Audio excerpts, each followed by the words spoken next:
should be right on, live and direct. Boom! We're on the Tru-Mon Show, episode 149 with Arthur and Fiona again. How are you guys?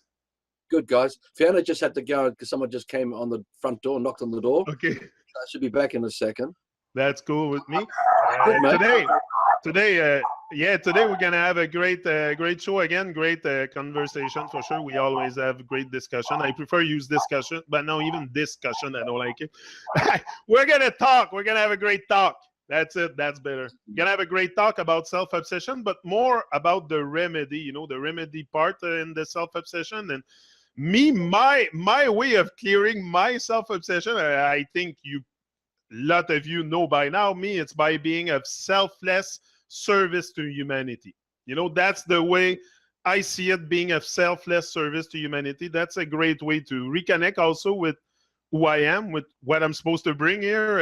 I've been given some kind of mission, but you know, you get in touch with it without falling into self-obsession and all that stuff. So Arthur, also something, a lot of things been written and spoke since the last time we had the last hangout, and stuff been happening, and I think you want to give us an example because even me, I'm gonna probably, like I said, we're all caught up into self-obsession. It's not because one of us is totally out. I'm still in it and he's still in it, and we're all caught up in it at some degree, some deeper than others, like Arthur told me, but we're all pretty much caught up, and it's to I think recognizing the trauma also, Arthur, is a very good step forward to recognize the kind of trauma you're under, because I wasn't aware of all that stuff before I started asking questions. So it's very important. So I'll let you go on and explain us your version of the remedy.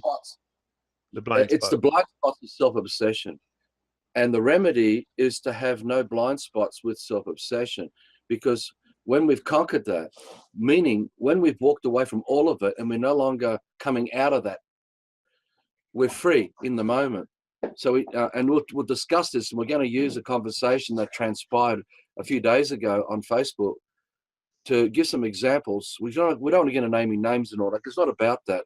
It's more just showing the sort of the trickery we do to each other and what we do to who we think we are, that leads us into making claims where the self-obsession resides. And it's in that where the occultists use to manipulate everyone, and where they come in and wage war on you. And that's why the occultists that came as the missionaries, the scientists, the botanists, all those who worked underneath the high priests of Freemasonry, who came as on those UFOs, the unidentified floating objects, on the man on the land all across Earth, even if they were the armies of the Roman empires or the Greeks or Alexander the Great or whatever, it doesn't matter. However they arrived on man on the land, to conquer and obliterate a land, you have to have the ability to use the occults to destroy those you want to conquer, right? Which means your own soldiers, it had to be done to your own soldiers to do this.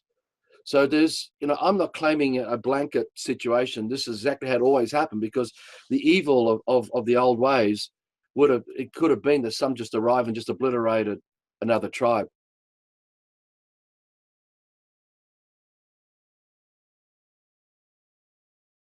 We were talking about the stuff that happened on Facebook. You were extending on that subject. That's what you were saying when you left. Yeah, it's the blind spots of self-obsession. Yeah, blind spots, because the remedy, what we come to, from where we were, say 11 years ago, riding the steps of kingdom, to where we are today. It's in the letting go and the letting go and the letting go of self-obsession that frees already what we are and who we are and what we're part of. And it's that that is the sun that shines. It is the soul that expands the light of our consciousness across the whole of the dream of life, because it's undefined. It's an undefined consciousness, undefined freedom, undefined reality. So we have to look for the blind spots that define the fake persona who mimics conversations about, well, it's basically claiming things that come out of the self-obsession about the name of the man, who we are, how we feel, how we claim about freedom, how we claim about consciousness. It's in these areas that we need to let go of. And this this conversation that we're invited into is a classic example of how we now see this. So we're not saying that 10, 11 years ago that we were clear ourselves about this self-obsession. The intentions of the heart shining and all that was still there. We recognized the psyops of nonsense. We got to see what nonsense was and what sense is. But the more we zoomed into this stuff over the years, the more we came in contact with our own self-obsession. So, look, we had a friend here who came and stayed with us. He came here to stay for a year, but he actually stayed for 6 months. And he's been involved with the Love for Life work for about 8 years or something like that. And he came from overseas about a year and a half ago, maybe a bit more, maybe a bit longer. And he only survived 6 months because it turned out literally from day one that he had mimicked everything about Love for Life, all our insights, and that the man, the real man, wasn't there. And so the ego was running amok, and with it was all the childhood, early childhood behavior patterns that to do with self-esteem, self-confidence, and all this stuff. And it's a mishmash, it's a nightmare, because the hurt and the pain that is part of that self-obsession is what we were dealing with as the man who came with his beautiful heart and brought fictional dollars here and contributed and worked here. But he was in pain and suffering literally the whole time he was here. And he nearly killed someone in a car crash while he was here. There were so many crazy things that were going down. So it opened our eyes more and more and more to this self-obsession. And this is what we're going to have to conquer. Because if we don't conquer the self-obsession, the ego of that self-obsession will mimic everything about truth, everything about reality, everything about freedom, everything about sovereignty, about everything about the law, about the way the system is. But if we're not aware of it, we're still mimicking the definitions that others defined what reality was to us, and the man ain't there. So the man is still lost with all the shit that shut us down from when we were children, because the invalidation that was done to us, that harmed us and hurt us in babyhood, in the womb, in childhood, is what's still running our lives today. And we've never grown up out of it. And that's why we're wards of the state. That's why the occultists really have us all as wards of the state, because everyone's still sucking on the nipples of the system while they're talking about consciousness and freedom, because the default is to the system. So you can have thousands and thousands, or actually hundreds of thousands of people today, brothers and sisters, all dreaming for freedom, but they're all still doing this. They haven't gotten past the self-obsession because they don't know what that is. And they don't know, it's basically they're operating from a script as the puppet master pulling the strings of the marionette of their freedom in the system, right? Which we talked about in other shows.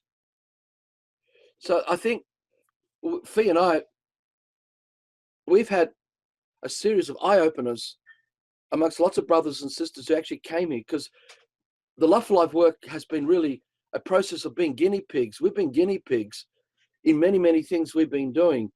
We've been testing everything out and scrutinizing and arguing and documenting and challenging all kinds of people. There will be a trail of people out there who probably don't like us, particularly this man. And because we asked the questions. Now, even in this conversation that happened with Facebook a few days ago, the accusations were being made that were involving Jabba, because Jabba was involved in this and he got blocked out of this conversation about vilification, about being abusive. They meant, that kind of element. When we were invited to join this thread and we started reading, I was thinking, whoa, what's going on here? This whole argument over vilification. I know Jabba doesn't come from there. Jabba's not about that. Jabba's an intense guy, who focuses with scrutiny, intense scrutiny on what people say. And because English is his second language, sometimes that can come across as maybe not as clear as it should be. But anyone who's got any sense can sense what he's saying can realize he's not making anything personal with anybody. And that's the same with us going back all these years. We've had so many people make claims where they become engaged with our characters and they start having a battle over who we are, which hijacks and derails the truth about what's actually been discussed. So when you see people get caught up in the personalities of another man, you know that it's their self-obsession in practice. And they don't see it because it's a blind spot. It's a real blind spot, because a man who doesn't come from the self-obsession has no reaction to anything about anyone. So the only difference is that people like us and Jabba and those other friends who have woken up to the love for life work and use and applying it, is that we confront the nonsense that is the blind spots of one's self-obsession. Because if we don't conquer this, there's no freedom, there's no truth, and all you will have is the system around you still, because you'll keep inviting it in, which is the occultists who govern and administrate the claims you make. And you will still always be at the effect of your emotional reaction, which takes all your power away. You give all your power away to those who you allow to bring up that emotional reaction in you. And until we conquer that, we're always going to be open to manipulation, easily open to manipulation, because someone only has to push that little button and we're like, "Ugh," or whatever reaction we have. And unless we are able to accept the scrutiny, provided we can sense that it comes from someone whose, heart is in the right place, then we shouldn't have to react to it. We don't have to accept what they say, but the emotional reaction is not something that should be ruling us. We should be able to look at it, say, oh, I see what you mean, or, oh, actually, I don't agree with you at all. But it shouldn't be, molding how we do things and how we think and how we respond to people. Yeah, I think whenever you get caught up into reacting or into reaction, instead of responding, you should respond. Like, take a moment. Because I have experienced the same thing with Jabba, everybody knows here, but I still, to that day, like, I love the guy. It's not that I love the guy. I even get back in touch with him, and we talk together. And, I don't take nothing personal. He's just very, very use intense scrutiny. And if you go argue with Jabba on Facebook, you better be ready, because you watch what you say. Watch what you say, that's all. Well, the thing is, we shouldn't watch what we say. But I mean, but yeah, just be prepared to look at what we say, because and this again is getting past that ego thing of where we want to be seen to be above it all. We want to be seen to be right. We want to be seen to know what we're talking about. Whereas in fact, we should all be saying, yep, we're all just still wallowing around in our state of unconsciousness. And thank you to everyone who's going to point a finger and say, hey, look, do you realize here that you're still totally lost in the fantasy? You think you're heading for freedom, but actually you've still got fantasy ruling you.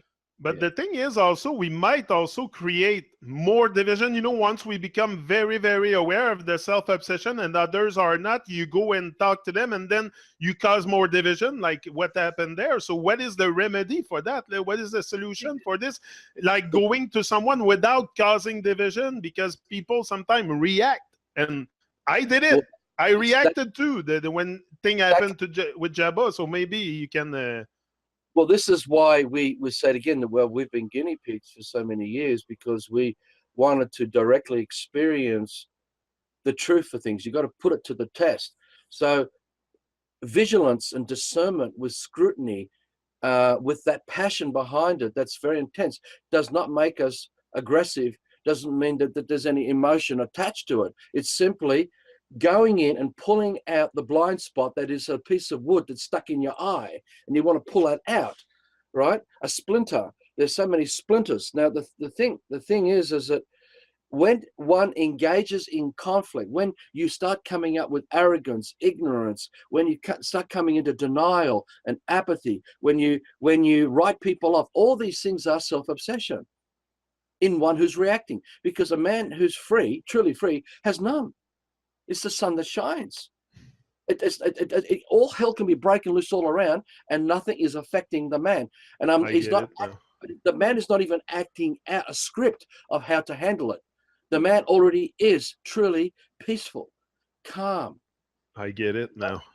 It's that no backdoor thing. You can say it can cause division, and in a way you can say, yes, that's right, because some people get pissed off and they walk up and they'll block someone on Facebook, or they'll move out of a situation. However, again, you've got to question then the purity and sincerity of their intention to keep going, because what you'll find, like we've had many people over the years who've spat the dummy, they've gone off, blocked us, whatever the situation. Oh, and guess what? Hundreds. Those who are still sincere will often come back 6 months later, a year later, 2 years 5 years later, and say, hey, you know what? Blah, blah, blah. And we never close the door on people. So we're always there. We say, oh, yeah, hi, welcome back, sort of thing. Because even though they may have disappeared off for a little while, their sincerity and their intention to get to the bottom of the matter, what is it that's not letting me be free? What is it that's holding us back? In the end, they'll come back again. And it's not about they have to come back to us, but it's like in a marriage, we use marriage, but a couple may have a big issue come up. Now, what do? They either walk away, or even though they may hate each other for a few hours, if they're sincere in the fact that their relationship is what they want, then they'll come back again and say, oh, well, hey, sorry, or whatever needs to be said. So the division is purely someone's choice every time. If you have a run-in with someone on Facebook, why not? Sometimes Arthur's saying, well, just see things out to the end. You keep going, you see things out to the end.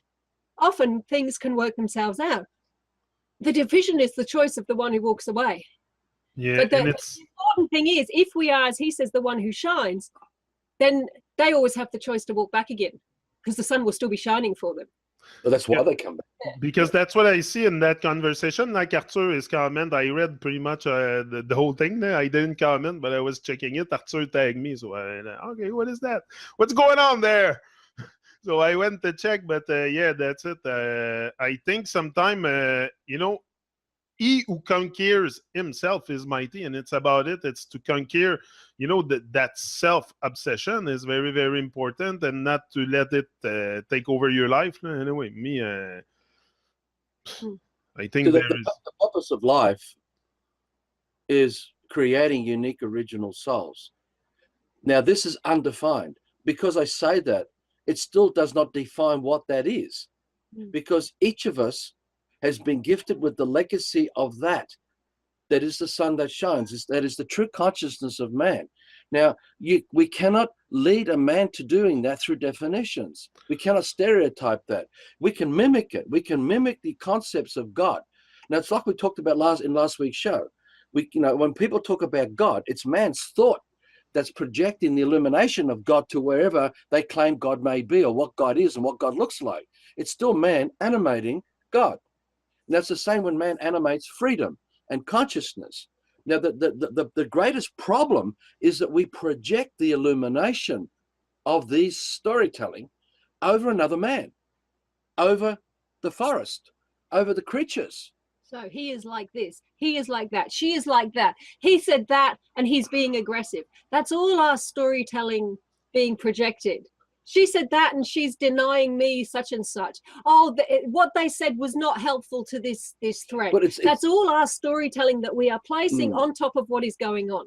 It's operating from a script that's about surviving the self-obsession, because it's all we've got to hold on to, because the doubt and uncertainty about who we really are had occurred so long ago that it's like hanging over the abyss with your fingernail, with just literally on your fingernails. I don't want to fall into hell, because the fear underneath it is so huge. Yet there's no fall, nothing's happening. But we imagine it for so long that we're falling, that the fear drives us to do the most craziest things, right? So I've said that the other day. Unawareness is an abyss.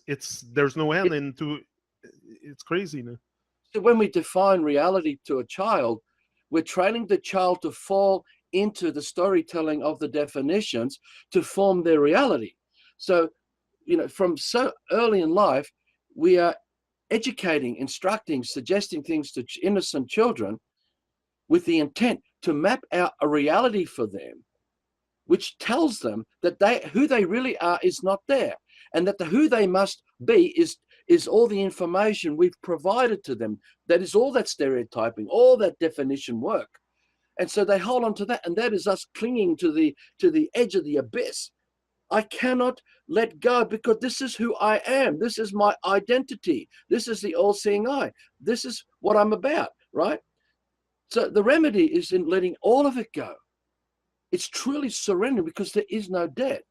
So the images of the Christians in the Colosseum with the lions is true in some ways, because the real people, the real brothers and sisters waking up, it doesn't matter what the Romans do. It doesn't matter what the occultists do. Because if you know who you really are, you're not dying.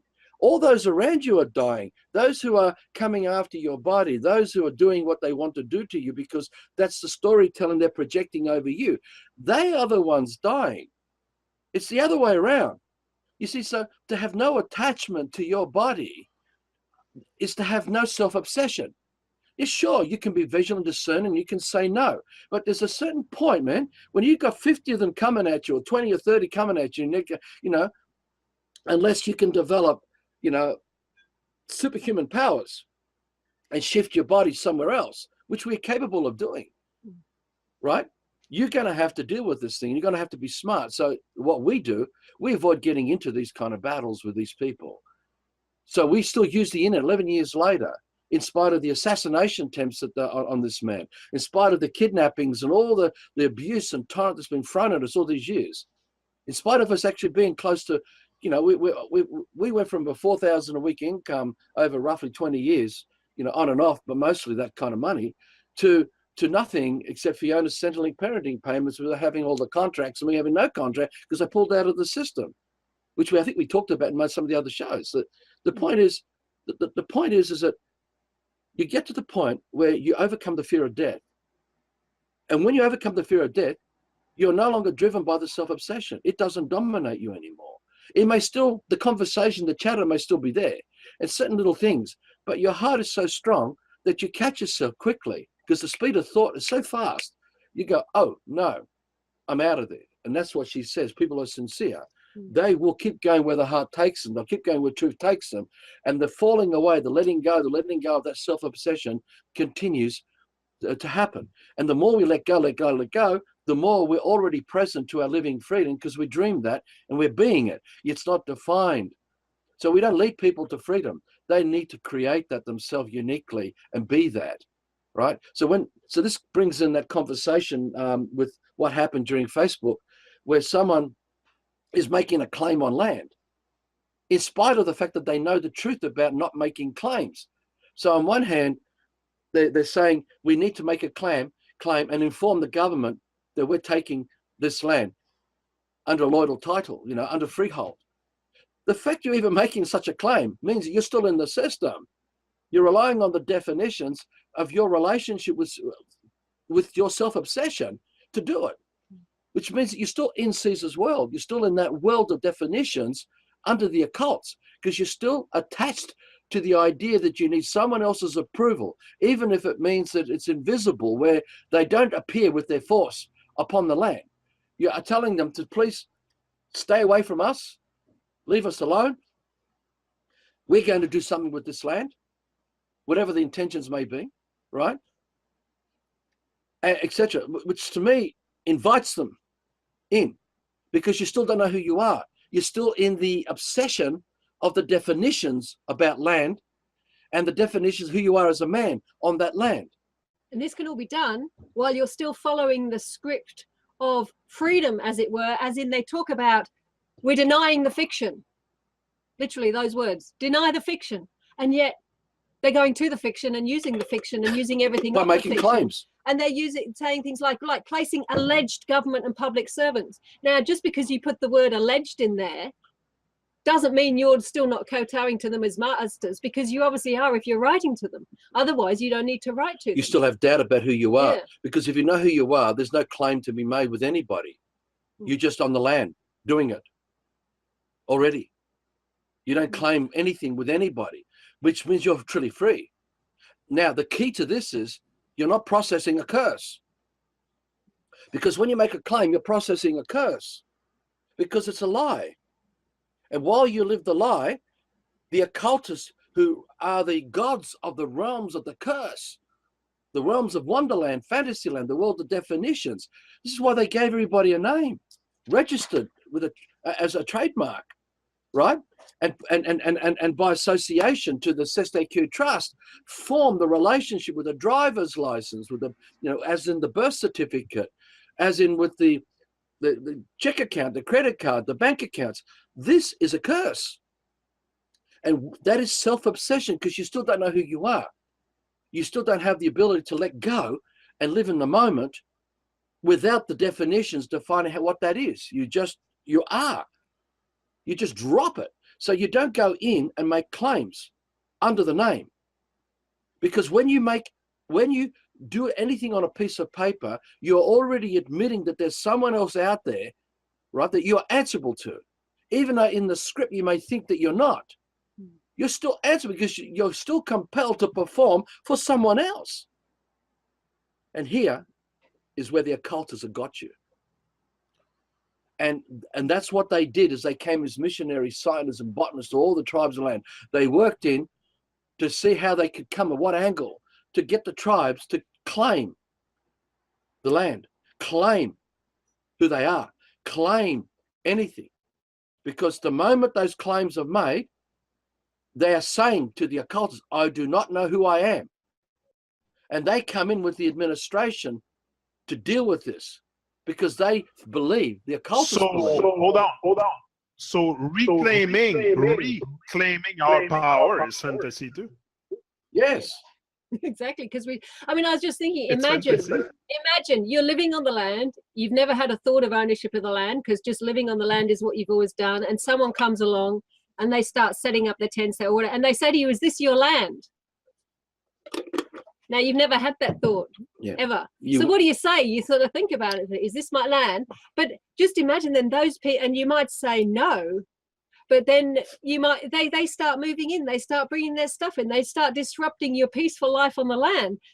Pretty soon you're probably going to turn and say, you know what, this is actually my land because I was here before you, and look what you're doing to it. So in that moment, they have tricked you into making those claims, whereas previously you never ever had that thought in your brain at all, because you didn't live with ownership or claims, you just lived on the land. American Indians, that's how they did it to them, how they defeated them, and why the American Indians. And this happens with what we call the Aboriginals, it happens over and over again. It's a cunning thing, because the occultists, now look, most of these aliens on these UFOs who arrived, all the men, because you're talking about armies here, and Navy people, not most of them won't even know what this is all about. They're just lackeys doing what they do within the command structures of what forms a battleship or an armada, right? Or what forms a country under the British Empire. So there are certain high priests of Freemasonry, the ecclesiastical who know the truth of how the curse works and how they trick man to enter the curse, to process the curse, which allows them to do what they do to the man on the land, because they think that they are the ones processing the curse. Because if you look at a mortgage or a title deeds that relate to a lease, you have to have a name on it to claim it. So there's your curse straight away. So while you have money, you already are in a curse, because you've claimed the intellectual property of money, which means all the life force energy you've claimed of every man that provided the labor resources that you use, right? As in material, because you go to the shops to buy materials, you buy food, you buy water, you use assets like motor cars, and you know what I'm saying, and everything to do with households and landing. All these are claims. So you're forever lost in the curse, processing the curse. And that's what a mortgage is. It's a death certificate, right? So when these, for example, when they came on their lands that they now call the Commonwealth of Australia, they divided up all the lands into parish lands and then put a church in every parish.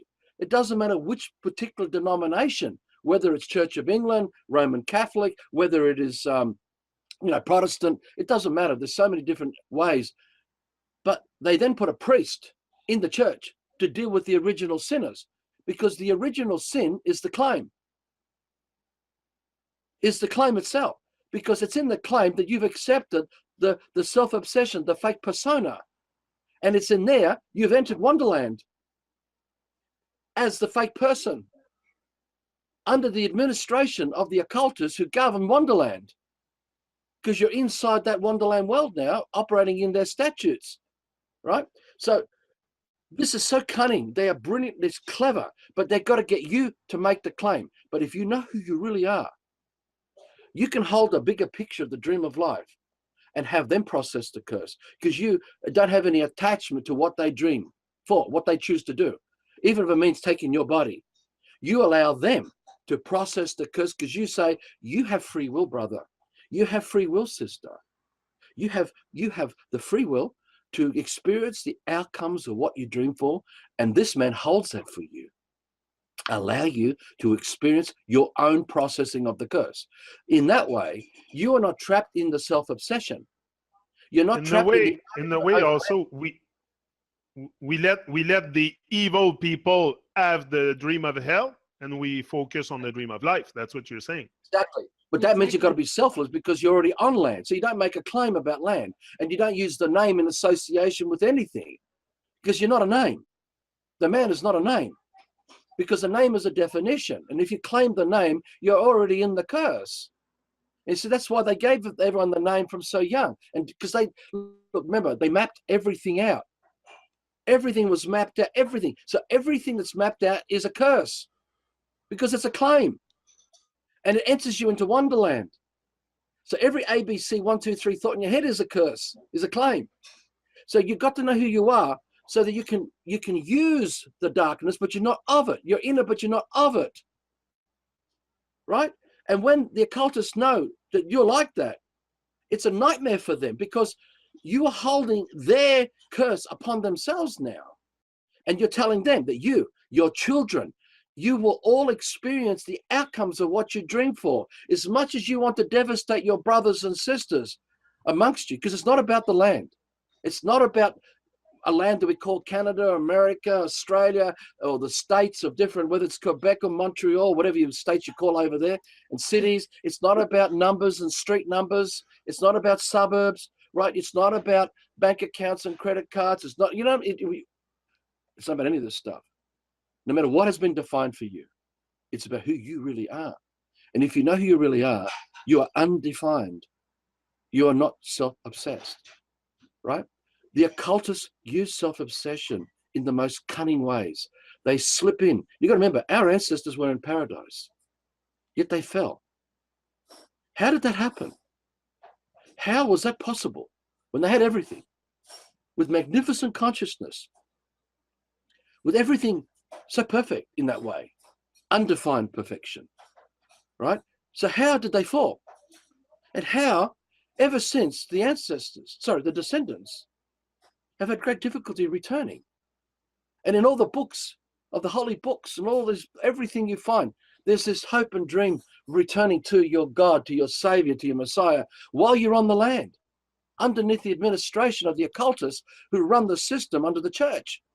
Because the priest is in the church that's on the land title deeds, right, that governs the land title deeds under the parish lands. And this happened in America, in every Western world country, because everyone has made a claim. You see, the occultists do not process the curse. They stay very calm and quiet, right? They have all their lackeys to do all the shit work. But the real occultists, the high-level priests, their job is to suck you into the claim. They come as the snake to suck you in to a claim. They will try and antagonize you through their lackeys. They'll do whatever they can, like a red rag to a bull, to get you to make a claim. Because the moment you make a claim, you are gone. Right? So this man who... Deep stuff. Yeah. On the Facebook wall that we were invited into, we said to this man, if you're inviting us in, you're asking us to share our views. But if you want to operate as a control freak and try and censor what we're saying by making it as if that we are being ego trippers because we're pointing out this stuff, it just shows that you're in conflict with self-obsession, and that your intention was to bring us into a conflict because you already had the controversy worked out in you before we even arrived into the discussion. And quite probably were hoping that we'd come in to support what they were saying as well, because that's often why people invite us into places and then they don't like it if it doesn't go their way, as it were, which it shouldn't even be a their way or his way or her way. It should just be an open discussion for everyone to learn from. But that's the way it often goes. People think, oh, I'll invite Arthur in because he'll support me. And then if Arthur goes and says, yeah, but I'm looking at some this, that, and the other there, well, you'll notice it. We'll post this. We'll post the whole thing up. You'll see how the conflict engaged. They try to get into conflict with us, which is not about the land. The whole purpose of what she was dreaming for with the land now becomes a conflict with this man. It just shows you straight away the self-obsession and how lost they are, even though they're mimicking all the definitions of freedom and allodial titles and freeholds, but they're still in the definitions because, see, they're lost in the mapping out, where the occultists have the administrative rights to rule you in their dream world, in their wonderland, because you still don't know who you are. These are not your dreams. And this is why all this sustainable living, all this eco communities, all this, hey, free food for everybody, we'll give off our excess, all this sort of stuff, none of this is being suppressed. Why not? Because they know for 99.9% of the people jumping on that bandwagon of sustainability and growing food are still totally stuck in the blind spot of their self-obsession. That doesn't matter how many gardens they grow, doesn't matter how many bits of land they repair and rejuvenate, they're still going to be answering to their masters because they're still stuck in that self-obsession and they just don't know it. And that self-obsession is demonic possession, because the explanation, the definition that you've accepted to define your reality is what imprisons you under the hood, under the priesthood, the brotherhood, the childhood, the babyhood. You see, we do it to ourselves. We pull our own strings, right? We are our own puppet masters and we are our own marionettes. And if we don't see the trick, if we don't notice this, we will not notice we're still in Wonderland, inviting the occultists to rule us. And, right? And as long as we perform all the satanic rituals for them in the overlay, they don't feel guilty. They have no problem with their conscience. I'm sure we're all doing the evil stuff. We're still choosing to do it. You see, yeah. And that's, I think, one of the biggest excuses to them. We have the option not to do what they say, not to be underneath them. So they can rightly turn around and say, well, you chose to do it. This is why Jabba gets so much heat, because he comes in to show others how to unhinge from the self-obsession.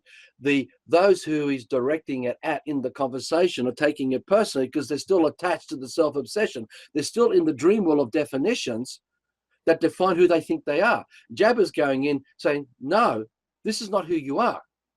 Right? He's not actually saying these words. This is what this man's been doing all this for years and years. And others are learning to do this, but unless you get past the script of what this man's saying or what this woman's saying,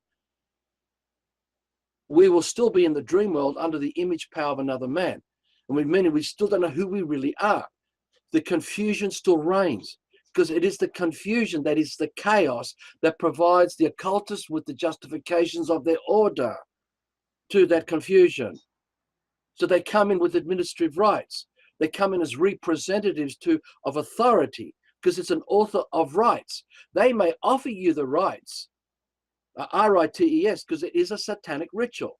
It's a rite, right? But it's W-R-I-T-E and it's R-I-G-H-T, because someone believes that the right of a loyal title, the right of a claim, the right of the name on a piece of paper, the right to write in English and direct it to another man is the R-I-T-E. You're still in the curse, processing it.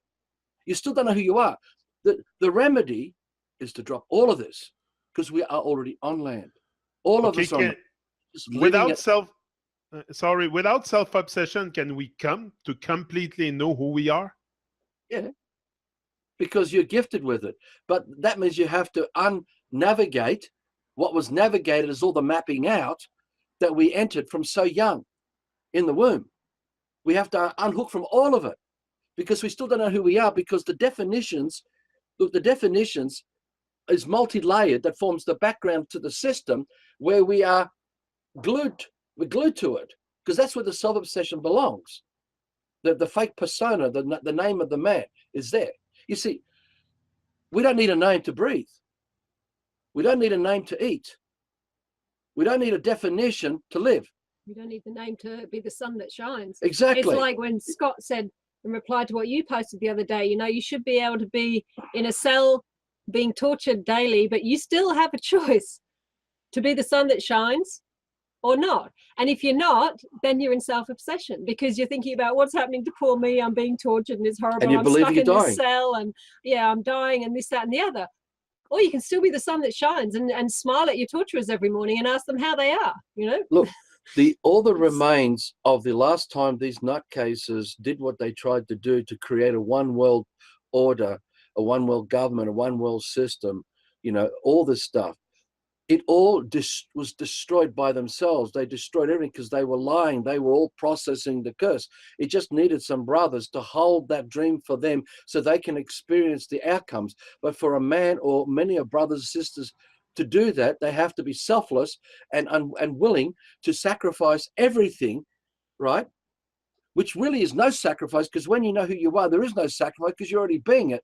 But what you're doing, you're letting them, all the occultists, all those of the aristocracies, all those who claim the rights to the privileges, exclusivity that come out of all of these lies, let them experience the outcomes of what they are doing to their brothers and sisters everywhere, the trickery of all of this, in this life. Let them experience in this life.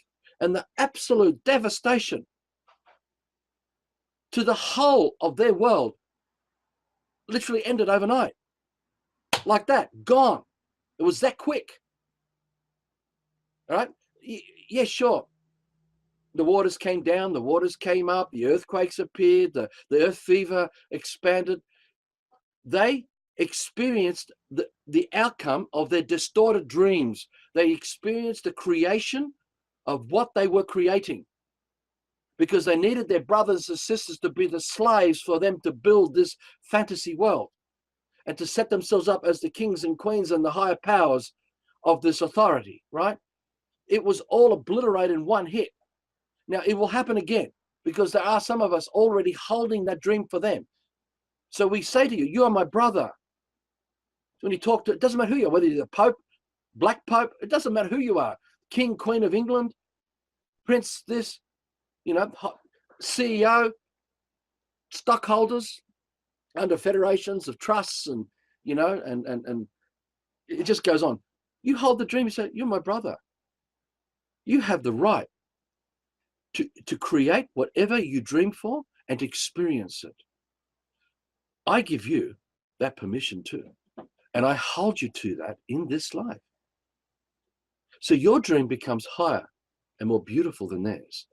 And the more beautiful, the more powerful your dream is, the more you raise it above them, you expand it greater.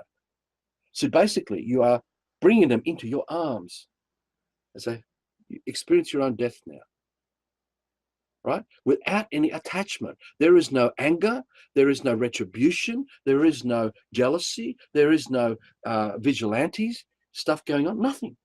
It's just experience it. But you've got to be free of all this stuff because you're no longer reacting. You're not reactive. You're not in any kind of trauma because you're free of all the self-obsession because there's no blind spots making a mess of your head anymore. So it's people like us who continue pulling the splinters out of people's eyes of those blind spots if they want them taken out.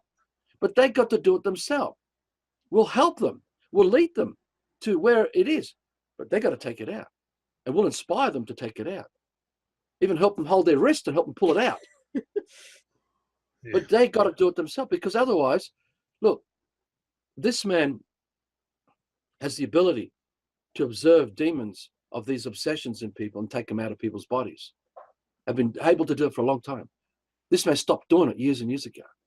The reason being because those that where this man took them out of, they just got reinfected because they don't have that dream. They don't have that passion, that inspiration to let it go themselves. So all I was doing was rescuing them from something they weren't taking responsibility for. So they just get reinfected. So that's why in the Love for Life work, this man's been like a flame with millions of moths. No joke. And I saw this. which ties in what I was talking about in last week's show. But I didn't get myself caught up in any of this because I realized I am not a beacon for everyone to come to. I'm on the wrong track if I set myself up like that, because that's not the truth, because that makes it another form of self-obsession. So what we got to do is to make it so confronting to other people. If they run away, all the better, because they themselves have got to learn to face it. We've had a lot of people who have blamed this man for the conflicts they are experiencing, when it's their own self-obsession that they're working through. Summer is absolute horror that involves children. It involves partners. It involves sexuality. It involves all kinds of jealousy and rage. It involves money.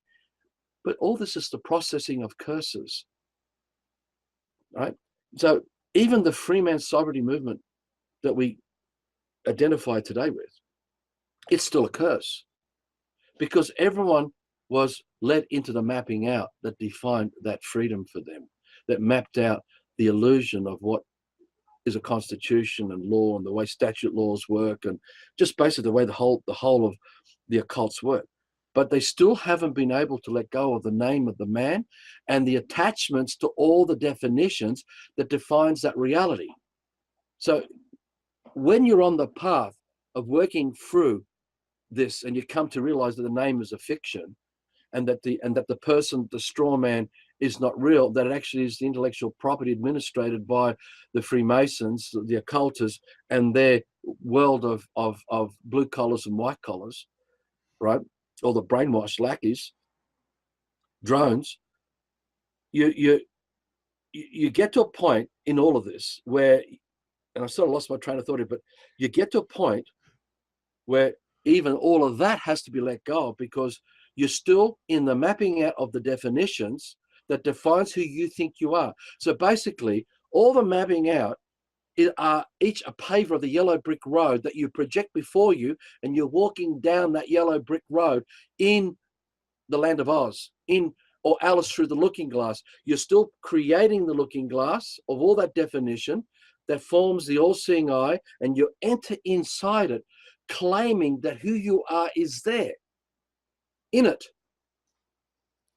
And that is where this happened on Facebook this last few days ago, where someone is still inside this bubble of Wonderland making claims about the land. Even as they think they can see through all that, you know? And they're not. They're still trapped, because why would you even open your mouth to make a claim? Because a man who knows what a man is doesn't open mouth to make a claim about anything. You already are on the land. I think the only claim I'm probably making in the process of coming on YouTube is claiming my dream. You know, I want to live my dream. Well, you'll work through that your way, like we all do. But the thing is that what happens to most of us is that we forget that the unique original soul that we have been gifted to create and expand has been forsaken. We ignore it and reject it. And so we get caught up in the pettiness of life, and we fight over things to do with ownership and possessions because of the fake persona, which means we have no longer remember the eternity of our soul. We gave it up. Another thing, to me, self-obsession is the like opposite of we are. You know, when you say we are one, to me, it involves everyone, and that's what I think it is. We are one. I recognize myself in you guys and everybody around me. So why, Jabba, I gave him often that comment. I finished our conversation, and I say, we are one. And the last time he told, I found it funny. We ended up funny, you know, on the funny note. But he said, yeah, bro, we are one with the psychopath of the world and something like that. So what's your thought about this? One is a definition that you're still living inside, and you're trying to create a curse. And that's what he's pointing out to you. You're actually still projecting the curse yourself by making the claim. We're not all one. Okay. Extend on that. That's very important. Basically, you're saying here is the shirt everyone wears that is one. Everyone wears the same clothes. We might as well just get everyone wearing the same uniform across all of our brothers, and we're all one. Because the definitions we're mapping out to make the claim. We're not all one. We're unique and original. It's undefinable. There's no man that can be copied by another man. One is a definition. The one is a definition. That's it. If we're all a unique vibrational signature, we're not one. In the English language, the correct word is whole. W-H-O-L-E, which I pointed out to you many, many times, bro. It's whole. Because then you're not defining anyone about anything. You're accepting the uniqueness and originality to be what it is, because you can't define it. You cannot define what another man is. And this is where the and that's English why language, you don't define it, because you don't. It means you're not answerable to another man, and no man is answerable to you as a man, because we're all unique and original, not one the same as the next. It's undefinable, right? And that's where the living sun shines. But when we make claims of one and oneness, that's a satanic, because it's finite. The number one is a curse, right? Because you can't go into nature and learn about one. Because it doesn't exist. It's just it's a definition. So while we make the claim of the definition, projecting that, we're projecting a curse. The whole new world order is one earth, one world, one people, one language, one army, one law. And this is where they're so very clever with their language, because your sentiments, obviously, when you say we are one, is to be inclusive of all your brothers and sisters, to try not to push them away, to project love and all that. Exactly. But the language you're using has caught your good intentions and your good sentiments. And if you're not careful, that's twisting that. And that's actually what we're offering out. And this is where you get the, yes, we shouldn't spend hours getting caught up in all the words we use. Oh, we shouldn't use this word, we shouldn't use that one, because in the end, it's all a satanic language and it's what we've got to communicate with. But this is where we're making sense all the time. If you can make sense while we're talking language, this language is going right over our heads, but we're sensing each other's intentions. So, yeah, it's good to grasp the satanic language and the way that we make claims that keeps us in the curse that we process, right? These are blind spots. So when we make the claim about one, if your heart is in the right place, and you're clear about it, you are conscious of the word that you are using and its effect. If you're not conscious, you're actually allowing the curse to continue to be processed by you, by those who make the claim, because it's still a blind spot. And the self-obsession with one continues, right? And that may keep you in Wonderland. It keeps you in the Wonderland. Sorry, we can get caught up pretty far in this, because some people, sometimes like you go on Facebook, some people will say that you're making a claim. I seen that in comments. So, you know, we're very, very much caught up into it. Eh? Confront them. You confront them, right? Because this is what happened with this woman that happened a few days ago. Yeah. When we were invited and we started using scrutiny about the claims, right? You see, when we wake up, there's nothing personal going on. Like we just said to you about the word one.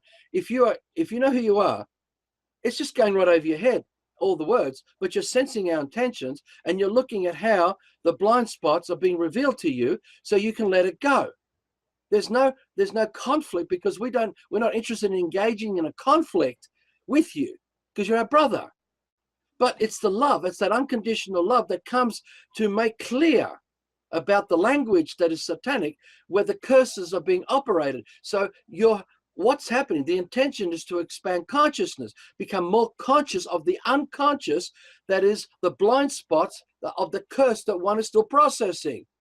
So that's the difference. So when people make claims about this man used to confront people, and you find they have nothing. They just got their storytelling, like the daffodil is yellow. They are superimposing their shit over this man. And we say, please bring forward proof of the fact of this claim you make. This is where people like that guy Max Eigen years ago, he made up all kinds of bullshit claims. The guy's got nothing. He's a fucking fake con artist.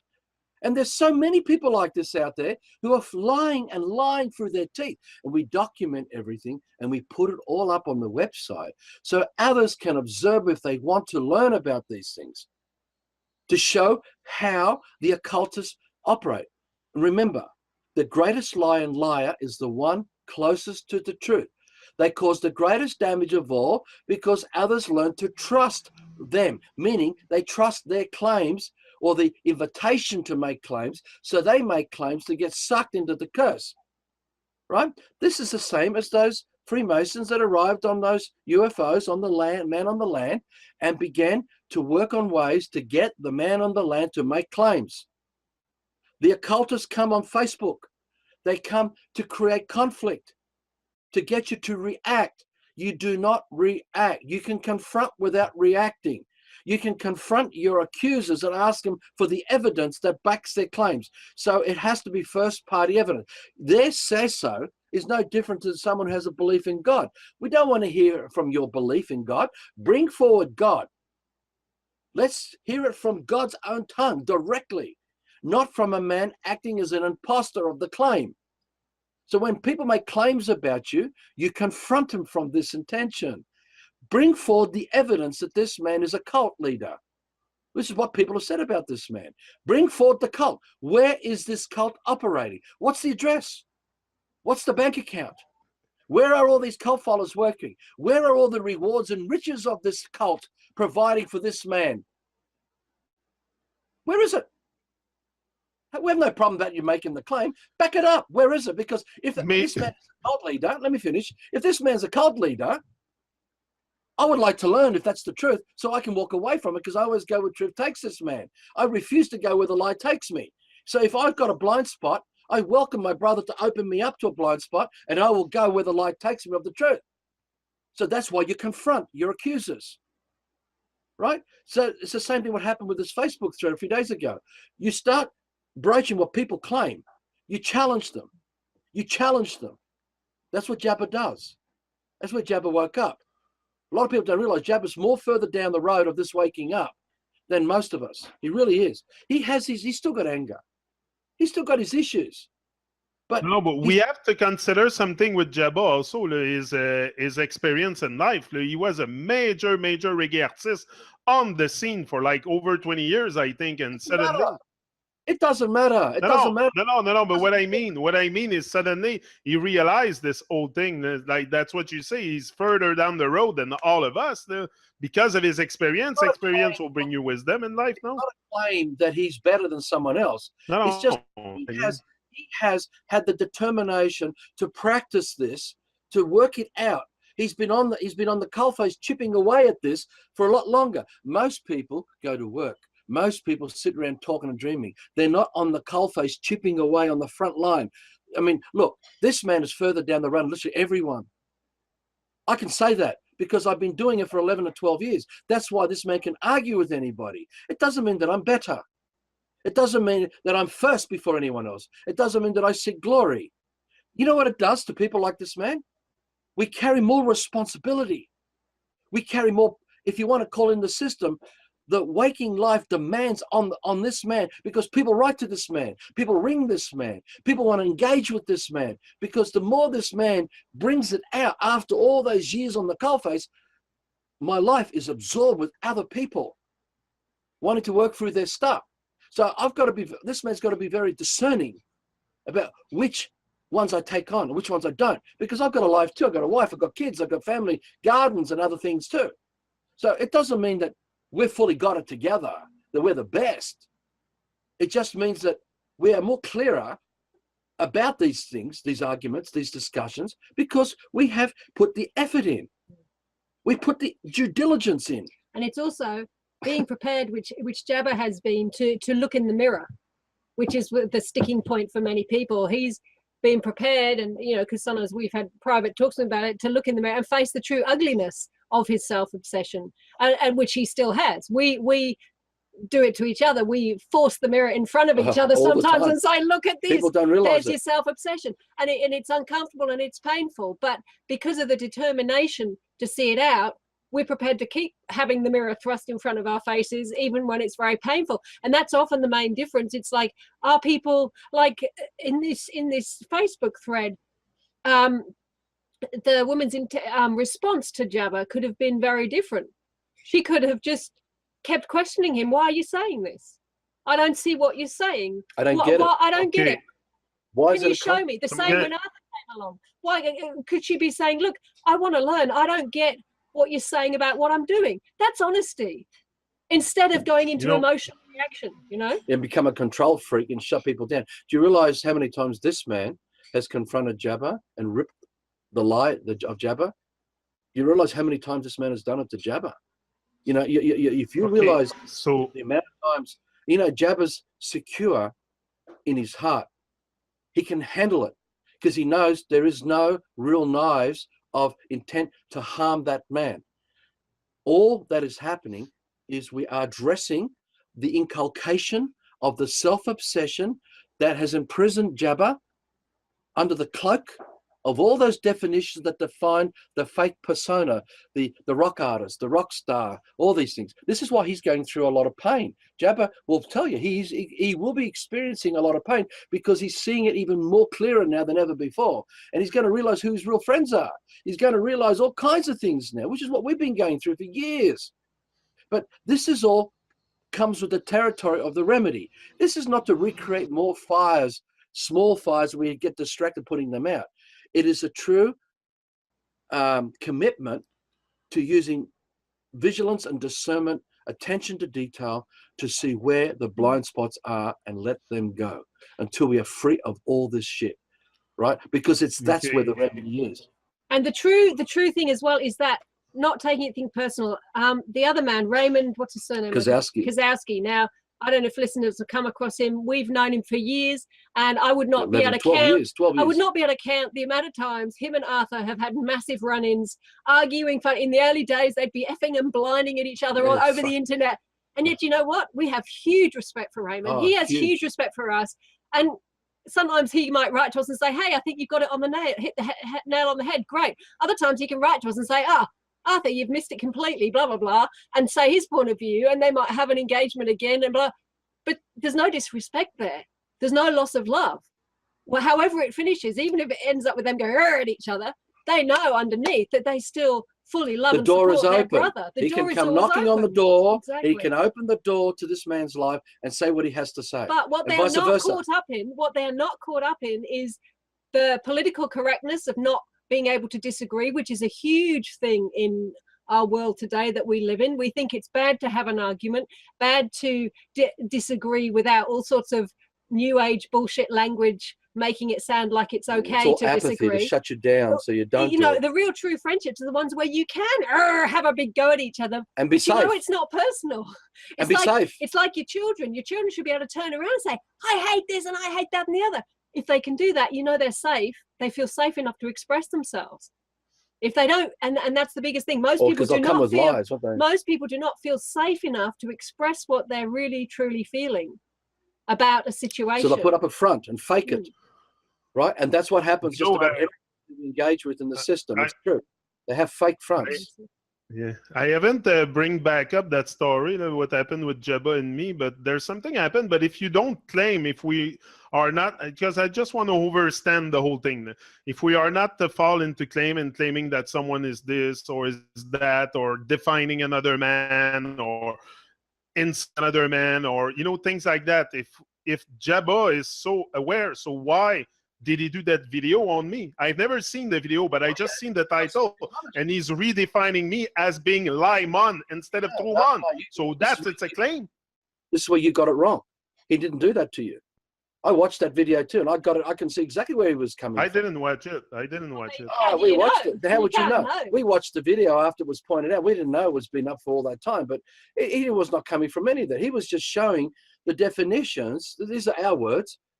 That was imprisoning where you look. The whole thing with Mama Queen, all the stuff that came up was a pretty powerful situation, and she was under your skin, manipulating trauma for you that caused you to go off the way you went. But that's an assumption. That's an assumption. You're not me. Nobody is me. Nobody is in my skin. So nobody knows what's under my skin. That's a claim.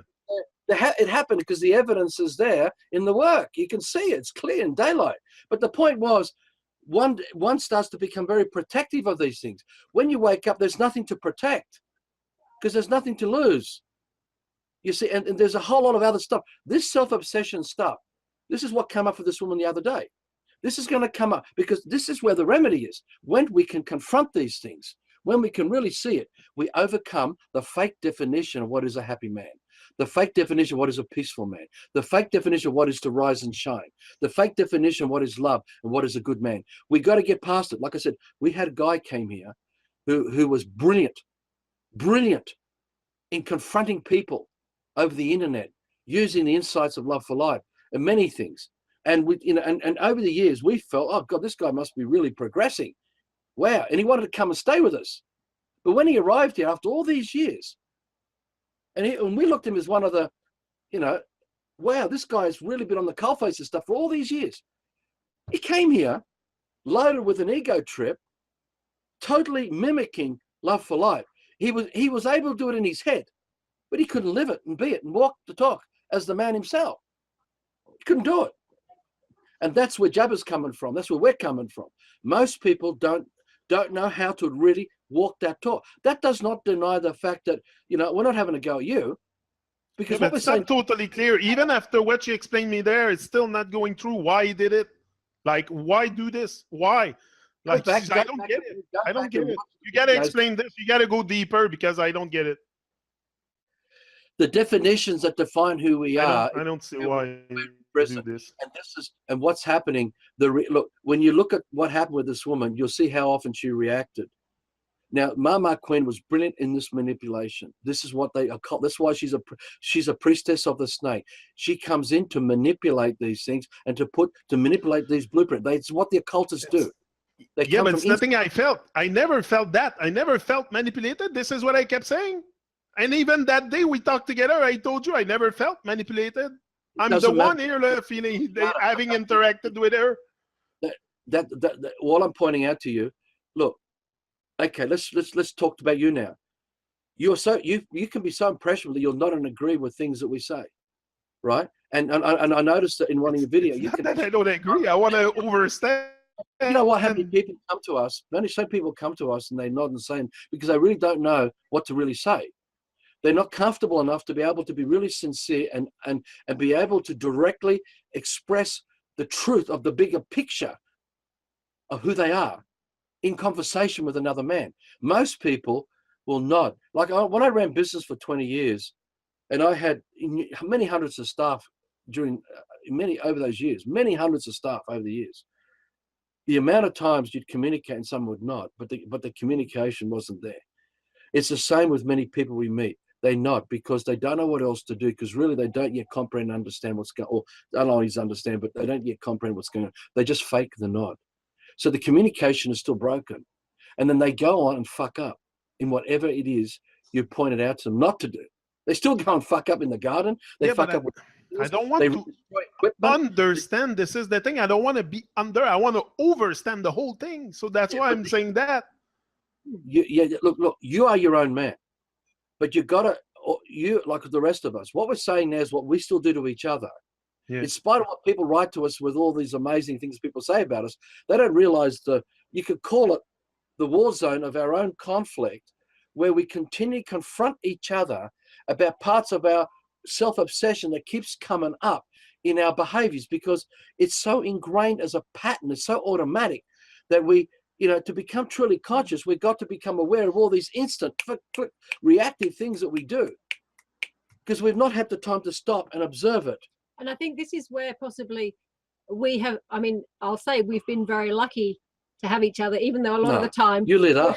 Even though a lot of the time we're like, we're hating each other because of that scrutiny that we put each other under. But a lot of people do not have that sort of a relationship in their life where they can continue to, and we're not at it like 24/7. Quite often he'll do something and I might see the pattern, but I won't say anything, because you don't want to be living in a constant war zone. But you find the right moment and you go chick chick chick chick chick, or he'll do it to me, bang bang bang bang. So it's not like every day in day out we're at each other, but we know each other very well, so we notice and we will bring it up, and we listen and we will bring it up, not at a certain time. So we might go for several days, and it doesn't mean we'll be arguing every day. It just means suddenly it'll bang, something will come to a bit of a head, but it will be very intense and very honest with no holds barred. Yeah. And most people do not have that in a relationship with someone who knows them really well, so they can't fake it. They can't get away with pretending it's not. And I think more and more, especially in these days, people are getting more and more separated from each other. There are so many single, lonely men, single, lonely women. They're not close enough to their families to have that sort of relationship. And so they don't have that mirror being shone at them. So you have to have that determination like Jabba has to keep putting the mirror up for himself, and he writes to us as well, and we put the mirror up for him too, and that's why he's learned, and that's what that determination is. And and good for you, you're saying right now, I don't see this, I don't get this, which is exactly what I'm saying. That woman should have been saying, instead of reacting to Jabba, instead of reacting to Arthur, why is she not saying, but look guys, I just don't get what you're on about, I think I'm doing this and this, where is it? Now if she's really sincere, she'll be inviting them to keep going. If she's not sensing that they're not coming from a place where they're trying to stab knives into her, they're just trying to help. A classic example, we said to her, well, why are you making a claim when you're already on the land? Why are you claiming the land when you're already on the land? If you're already on the land, why would you claim it? Meaning, why are you using the fiction to be on the land? Why do you need other people's approval for you to be on the land? You see, when you know who you are, you're not answerable to anybody about anything, because you know you're a man of do no harm, you're a man of peace. So why would anybody want to take an interest in what you're doing when you're no threat to them for anything?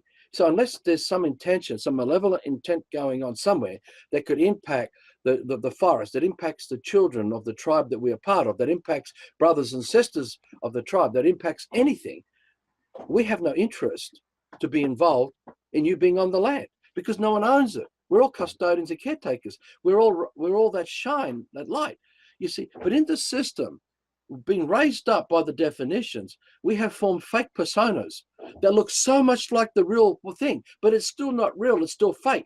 And it causes conflict because we push away from other people. We don't engage in conversation to pursue it right to the very end. We don't know how to do it.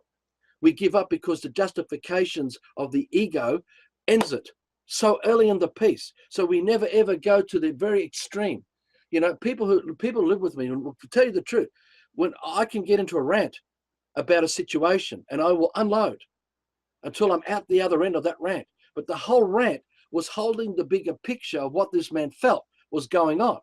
It was not about the man's own obsession. It was about the bigger picture. So the man provides a lot of information to build that bigger picture for others to sense about their predicament, or about the predicament that affects all of us, right? So I will often do that to her. I will have a rant with her about her repression and depression. She'll have a go with me about my aggression and about my control freak mechanisms that I had that tendency to fall into from so young. Now, she won't come to me often with a rant. She'll wait for that quiet time when Mrs. Calm, the front she puts up, and then she'll drop it in when she thinks it's a good time to mention it to me, right? She's still sticking the knife really deep in, man. Like the knife's going in really hard. Look at that black heart of yours, that part of you. I want help. Can you let it go? And she'll smile and see the blood oozing out of me, and I'm dying before her. The ego's dying while she's killing me, right? I'm drinking the blood. She's drinking, vice versa. I will just go, and she'll sit there quietly and take it all in. She does. And then in the days later, we laugh about it, we look at it, and we keep looking at it because we realize, shit, she's right. Shit, he's right, and we keep looking at the dynamics because we don't want to bring any of this into the kingdom dream. And the only reason why the kingdom dream doesn't progress is because we're the ones holding it back. We hold it back because we still yet fully do not know completely who we really are. You see, it's not just thinking it. You got to be it. But to be it, you got to be truly conscious about everything. So there's no unconscious reactive patterns going on during your waking life. And what's a better way to sense the intention of someone also? Because when we go on social media like Facebook, that's why I don't engage too much on Facebook, because like people sometimes very big problems sensing them. And like, how can we get to a point that we practice more? Like, it's hard sometimes to go on social media and do anything because sensing the intention is of someone by writing is. Keep confronting. Keep confronting. Like everything. Practice. Confront. It's like my girl. Someone said to me, "Oh, how come you're so good at that? Something I'm doing in the house or something." I say, "Practice. I've been doing it for 20, 30. I've been doing it for 20, 30 years. That's why I can do that in 5 minutes flat, and it's taking you half an hour." It's the same with sensing intentions. The same with dealing with people. I find more and more now I can meet someone, and I can sense back beyond everything I sense their depression or their unhappiness or whatever, and they think they're not showing anything of that. But I've learned to sense it, and it's only through it's practice. like a dog. When a dog comes up and sniffs you, the information that dog gets of you with one sniff is beyond comprehension. You can't even fit it in the library. All the information of one sniff, the senses, every alphabet thought in your head. You got to think about it. You got to slow it. Look, it's like driving a car too fast. The head is spinning with all the definitions that keeps outside a blur. So when people like us come along, they're trying to make sense or trying to work out what are these people coming on, because it's got to filter through the blur of their head spinning with all the definitions, because that's all they got. Because that's all they have to forms their fake identity, their fake persona, that's self-obsession. All of it are blind spots. So you've got to sense. Sense is not a single alphabet thought in your head. You have to sense. You got to smell it. You got to hear it. You got to see it. You got to taste it. You got to touch it. You got to feel it, because it's outside of the self-obsession. And you've got to be willing to go against what seems logical or whatever, if your gut is telling you that that's the case. As in, you can meet someone, as I said, and they're saying all this and the right things, and they're acting and everything seems fine, but and there is nothing to back that you can see, obviously nothing to back your gut feeling that's telling you, whoops, okay, your gut feeling that's telling you what you're sensing about the man, but you have to be prepared to go with that gut and go, yep, you know what, and that comes down to your own doubt and uncertainty about you know, trusting your senses over the intellectual thought that everything else is telling you, you know, all the material and face value stuff that you're seeing. You got to be trusting that gut, and the more you trust that gut instinct about the people you meet or come across, the more you learn to, the stronger those senses become. You've got to trust. When you get to know a person a little bit more, it's easier to sense the intention. But like you go on Facebook, what I was saying, and Jabba, not everybody might know Jabba. Me, I don't get offended. I know him, and I'm able to talk to him after all that happened. But because I don't take things personal, but sometimes people, they don't know him, and he's just coming with his stuff. Well, that's the biggest, that's the biggest reason why there are so many problems between people, not only on Facebook, but in real life, because people don't get that intention. So they do react when perhaps there was no insult intended. And that's also why we tiptoe around each other on tenterhooks, because we are also aware that things can be taken wrong. And so we're sort of, instead of just being straight shooters and saying it and being able to be honest with each other, we tiptoe around each other all the time because we're so worried that someone's going to get offended when we actually don't mean to offend anybody, and blah, blah, blah, blah, blah. It's like taking your child to a shop and the child looks at the lolly and says, Daddy, can I have that? And Daddy knows that there's a little tiny bit of poison in that lolly, in this nice shiny wrapper that's presented to the child, and the child's going, yes, I'd like to eat that. Now, the dad can say, oh, yeah, it won't matter. One tiny bit of poison won't matter to my child. Yeah, okay, son, you can have it. And then something else comes along. It could be a glass of water that comes from a tap. And the dad knows there's a bit of chlorine and fluoride in that water. He says, oh, it won't matter. You know, okay, son, you can have that, you know. Now, you can have a whole day of these tiny, tiny little bits of a lie mixed in amongst the truth of food and water. And because we need to eat and we need to breathe and all this stuff, right? So we have allowed so many lies to come into us that the lies to now dominate more than the goodness of our heart in what we eat and what we breathe and what we drink, because it is everywhere. The self-obsession is the same. We come up with so many justifications and survival patterns, and we always keep people at a distance because it's no different than little poison in the lolly. The shiny wrapper is the fake persona we put up there. Hey, I'm a nice guy. I'm a non-violent guy. I'm a non-confronting guy. Hey, look, you know, now look, the mantras that come with this are staggering. It's staggering for so many of us.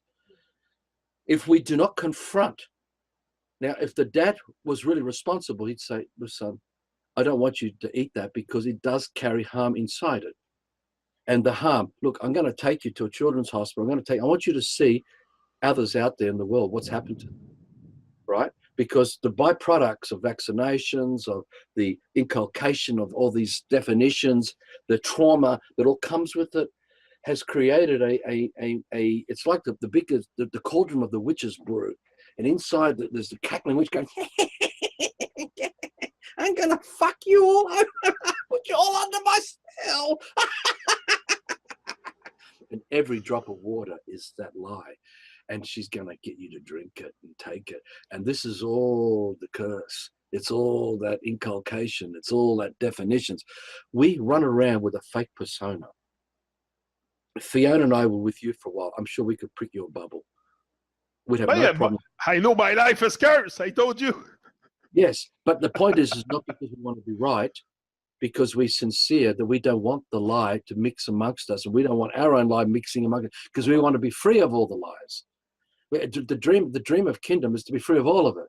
So it's not we're all one coming together holding hands in unison to create a new earth or a new one world, whatever. Because that means everybody is all sucking on the nipples while holding hands, going, we're all one, being all led down the yellow brick road of definitions that define why they all holding their hands together, sucking their thumbs, defaulting to the system, because that's the psyops of the occultists, how they're manipulating everybody. The true remedy is to confront the conversation that we have inside our head, to confront the emotional patterns of what we drink, what we eat, what we smoke, what we do in everything that we do. That's just it. Yeah, but this without making someone wrong. You can't make someone wrong, because you don't come from the conflict of I'm better than you, I'm right, you're wrong. You don't do that. You come from the passion, from the sincerity of the truth, and you put it out there. Because if let me finish this. If the light is not there, there is no light for those lost in the darkness to come to it. There won't be anything, because all it will be darkness. It will be the witch's brew, because the dad that led the child to the lie in the lolly has led the child to the lie in fucking everything, and all the child knows is the lie, including the fake identity of the person that was defined by the mum and the dad and everyone else that the child was brought up by. And so the child is lost in darkness, because the one bit here, one bit there grows to be a massive, massive lie. So it's very subtle. The greatest lie in lie is the one closest to the truth, right? In the middle of the word belief is the word lie. In the middle of the word lie is I. And I is the self-obsession. It's the all-seeing eye. It justifies. It does everything to survive the fake persona. We get so many people who come to us. I had recently a German guy, he came talking about divinity and love and goodness. I only mentioned about certain things to him within 20 minutes. This guy never turned up. He wanted to come here and visit us. He never came. I scared him off, because I actually burst the bubble. You pointed out the lie. I pointed out the lie, but it was too uncomfortable, because it's all he's got. Because that's what I was thinking. Of all the people who've come here, we always give them full disclosure before they come of what that, we don't muck around. We're going to be pointing out the lies, blah, blah, blah. And they always want it. They always want it, because in truth, that's what most people are coming for. They actually want us to help them with their stuff, which is their self-obsession, though we haven't always named it that.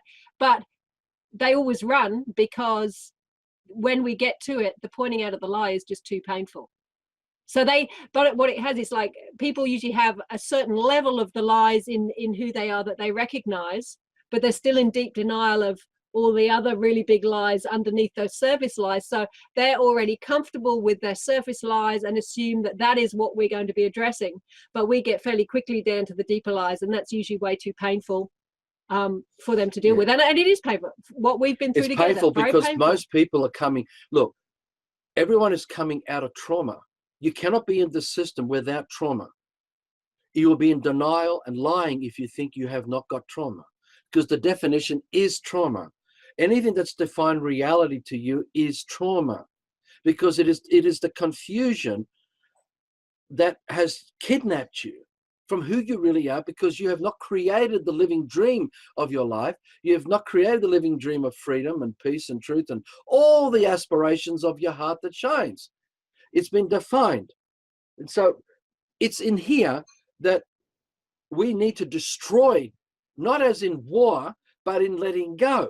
We've got to be strong enough to be able to say, I'm willing to go through the mudroom. And if you read the Steps of Kingdom, we talk about the mudroom. The mudroom is where we work together to confront this fucking lie and get rid of it. So all of us who are strong enough can move out of the lie of the system to recreate ways of life amongst tribes where everyone has space, everyone has freedom, everyone has uniqueness, originality, everyone has truth, abundance, joy, and all that, and community, without needing to lean on another man for it, because the passion of the other man's already there doing it and being it. You do not need to unite under the lie to create paradise, because that is not paradise. That is a uniform, controlled mechanism of the lie that is no different to the cage that we're in now in the system. We're all in a prison of it. See, we destroy who we are by our own good heart. We think our good heart, attached to the definitions, makes it all right to create an echo community that is going to recreate a paradise through permaculture. But if we don't recognize the self-obsession, you'll have brothers and sisters still claiming land, still claiming children, still claiming definitions. And when you do that, you need the system to protect what you claim that you own. And with that comes enforcement, because the enforcement becomes the ego that must go to war to conflict with another brother, because the man who's infected by the curse of the claim is threatened by another man. And that's why people default to the system. That's why the curse in money is so powerful, because people still cling to the material side of money because it gives them the land title deeds under the mortgage of their death certificate to process the curse on the land under the occultists who administrate the land title deeds, where they are processing their curse. All the while, because they're educated slaves. You cannot be in the system and not be under trauma, because you're educated. If you're educated, you've been done over with already. So it takes a lot. It takes a lot more than all of this to break it, to get back to paradise where our ancestors were before they fell. Right? So this kingdom is not a hand manual. This is not a book where we say you got to do this and this and this and this and this and this and this, right? To be a real free man and living in a do no harm way of life.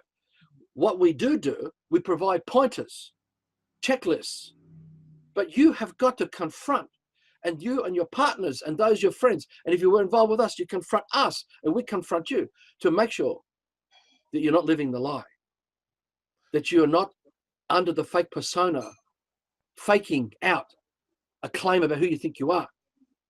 Because if you do that, you're just going to reinvite. You create the curse to you. You will draw the darkness to you, no matter where they may be. These occultists, they'll come and find you, because that's their world. Their world of darkness. Someone said, why does it have to be confrontational communication? I don't get it. And me, I get a bit of her point, but that's the way I see it also. Why do we have to confront people? Absolutely. Why can we just let our light shine and they pick it up? Like why we must confront people? Like me, I'm not. Video. The answer was already made very clear in this video and the previous video. Whoever's written it is either new to this and not knowing it, or still deep asleep. So apologies to whoever you are. You don't really yet. You need to go back and rewatch all these videos, because the answer is so clear. The self-obsession is still blinding you. You're still lost in the nonsense. Confrontation is not the system explanation of confrontation. You get Explain that? Us. The sun shines. Why does the sun shine? Why does the sun shine? Because it is what it is. It cannot be defined. It is. Yet it shines. We have all been living. I'm sorry. I might look. I'm relearning everything, Arthur. I've just woke up from a nightmare. I'm relearning everything, so I don't know nothing. So you have to be patient with me. You have an attachment to the word confrontation. If you bring an emotional story that comes with it, that is caught up in the self-obsession that would define who you think you are. So you still have a conflict with the word, and you attach the word with this man who uses that word. That's what that woman did a few days ago when the man was pointing out about the claim over land. The confrontation is not an act of war,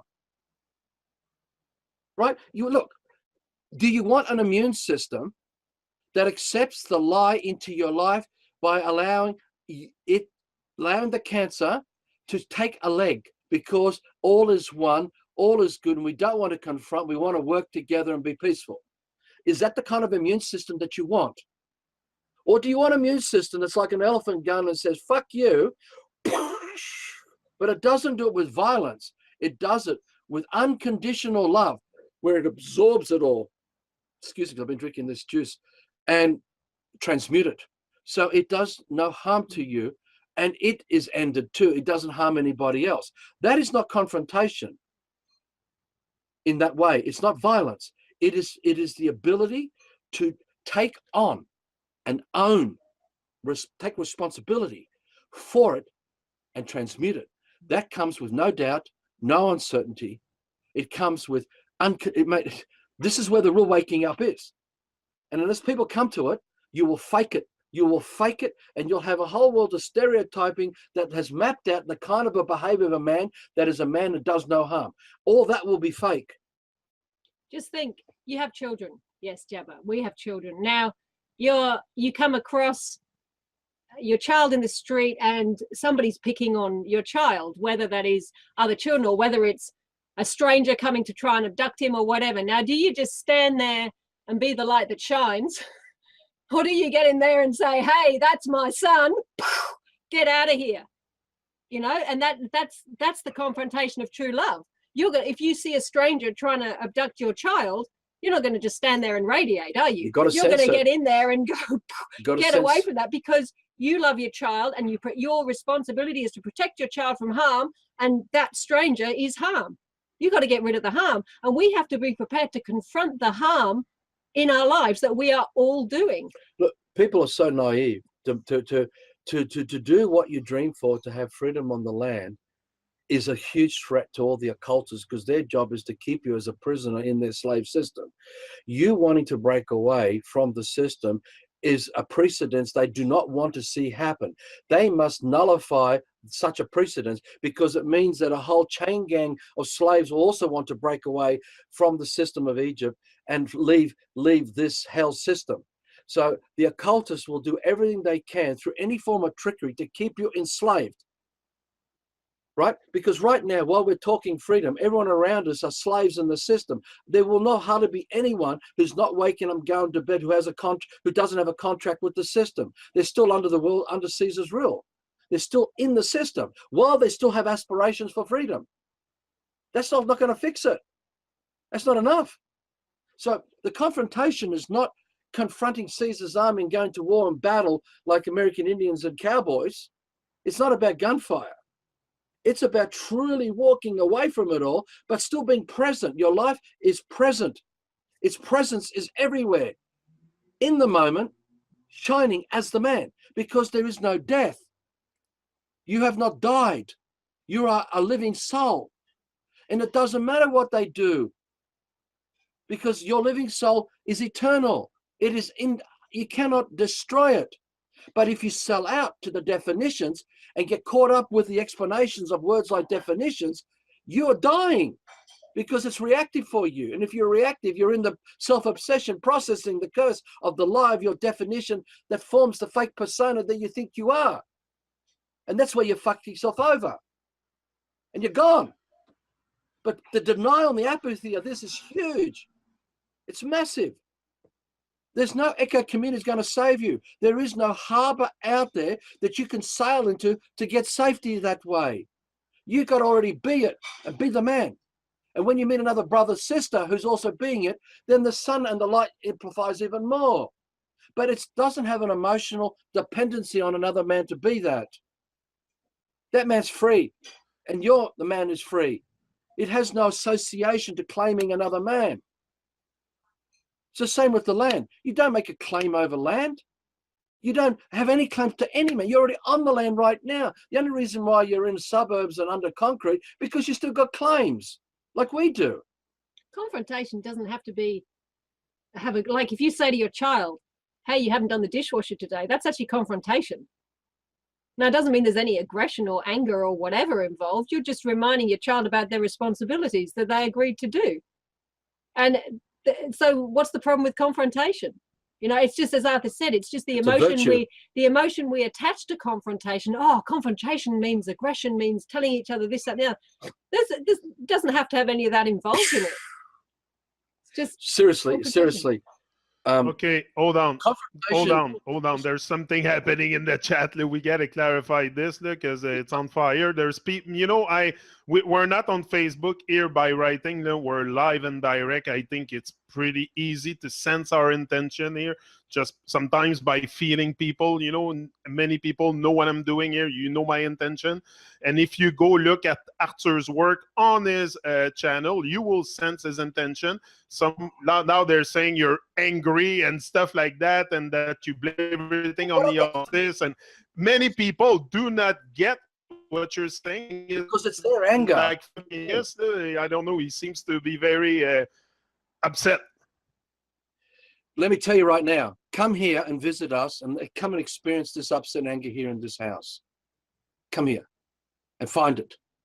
Because you'll find it's your own upset, it's your own anger inside you. That is your own self-obsession.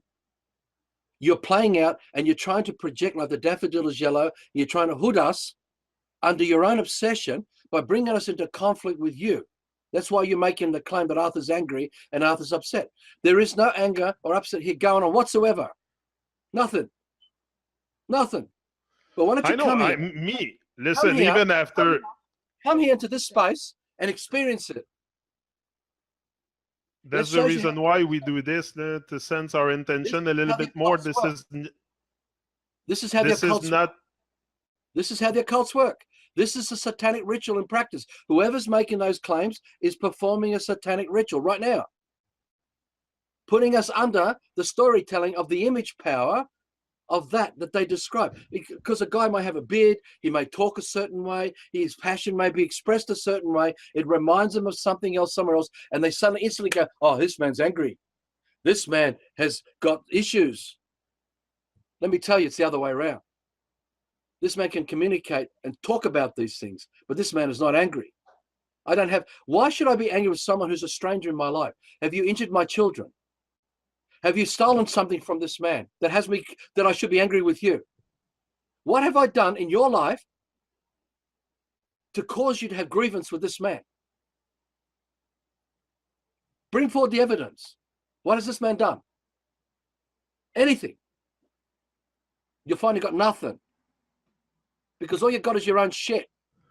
And that's your shit you're going to have to address. You're going to have to address your own shit here.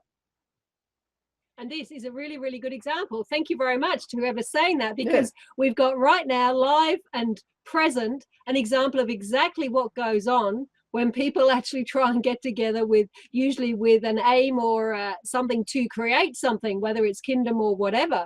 Because in the end, people just start projecting their own stuff onto the people around them that they're dealing with, and that's why they can never stick together, because in the end... You see, the system is about kidnapping reality.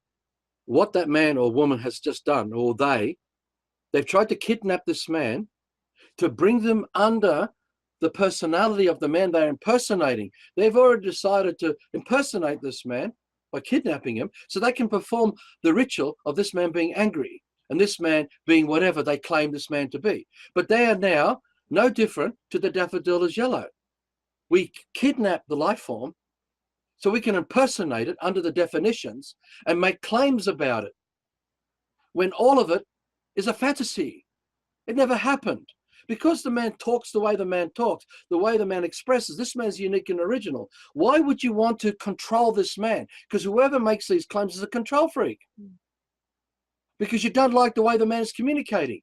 That's because you have already mapped out the definitions of what is a communication that suits you. And you'll run away from the communication when it doesn't meet within the boxes of your belief system, because you're still living the lie of the I. Because I is your anger. And it's good that and what Fee said, it's good that you bring it up, but it is your own shit. Are you prepared to face it?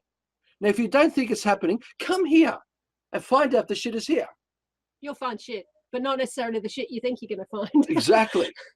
And it's really it's true, because this is what we do to other people throughout our lives. Constantly. And we take other people personally way, way more than is necessary. I mean, we had a friend who's no longer around, but he used to come and he used to rant. And he used to have big rants, and it wasn't at us or about us, but he just used to come and get things off his chest. He'd be pacing around the room, because he was pissed off with something. Now, we never took that personally because we knew it wasn't about, and yet we could have looked at him and gone, why are you angry? You're angry. Why are you betraying this anger in front of us? What have we done to make you angry? And yet we both realized that his anger, it wasn't anything to do with us. We were just providing him a safe space where he could come and have a rant. Exactly. He'd have his rant and then we'd move on to other things. I never minded. It was always You see, the thing is, people think they're psychic, right? Like the man or woman who's made that claim. Are you psychic? Are you practicing black magic? Are you practicing remote viewing right now? Remote control, remote projection? Are you in this room right now with us here? In this room with us here? Have you lived with this man? Have you had any personal experiences where you've directly lived with this man over a period of time so you know the man? Because see, what happens, people practice the occults by projecting their bullshit of psychic possession. They want to possess another man to bring that man into the package of the storytelling that they define their reality. So this man, because this man is the way this man is, you've used it as a form of conflict. And you're trying to invite this man into an argument with your own shit. So this is why I say to people when they do this, are you psychic? Are you here in this room right now projecting your consciousness in here? Are you here right now? Please show us where the grievances come from that's brought you into making such claims. How do you know that this man is angry? I don't know. I'm about to block him. I'm about to block him. I have the button on block, the finger on block. I'm about to press block. They can do whatever they want. I was thinking about it. He has no evidence. All he got is his own claim. Right? That's no different to someone who's trapped in the belief system of the lie. But then I get all the self-obsession going through my head while I have the button on the finger on block, and I'm thinking about you talking. That's just why this is really good. These things happen because unless this man will have dreams for freedom. This is why he's on your show. Whether he's because of the Rastafari music side, taking a listen on the show, or whether he has an interest in the bigger picture. It's a flat earth fanatic. Flat earth fanatic. Call it like that. Well, I can tell you right now, there is no flat earth. If you watch the videos with Janik, unless you can step back and see the bigger picture, flat earth is just one part of it. Because you're still lost in the storytelling, the definition. Flat earth is just giving you a place to run your ego trip so you can know, because it's a self-obsession program running it. It doesn't bring you freedom and truth and peace and joy right now in your life. All it's offering you is conflict. And that's all you brought to the table right now is conflict. With someone who's never harmed you and never injured you. And that shows you how fucked up you are, whoever you are. Shows you how still fucked up you are. Yeah, he has a channel with videos too. I thought he was more aware than that. I see his level of awareness. Maybe he's not ready for that kind of stuff. That's what someone told him. He said, maybe you shouldn't be here. When you attach all the lying, you can use flat earth to ignore the bigger picture of your own self-obsession, because people need to vent. They need to vent something to make themselves feel good about themselves, about the bigger picture. There's always some kind of emotional attachment they have to it, and that's why they run it. That's why the flat earth is a cult movement. The whole thing is a cult movement. Everything about the truth. Look, the occultists lied about everything and everything through the generations, and all that lying was done by Freemasons who were occultists. Behind the religion of the church was done by occultists.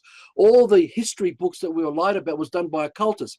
Then you get occultists who come to reveal the truth of all those lyings done by their brothers and sisters, all their predecessors. And then they set themselves up as, look at this guy setting up the truth, like Eric Dubai. Look, notice me.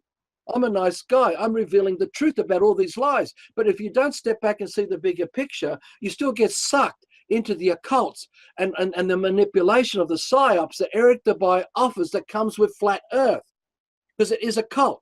Now, that's another subject that we've already covered in the first 3 videos of the background to the system, part 1, part 2, part 3. Go and watch them, because it covers the whole Eric Dubai crap.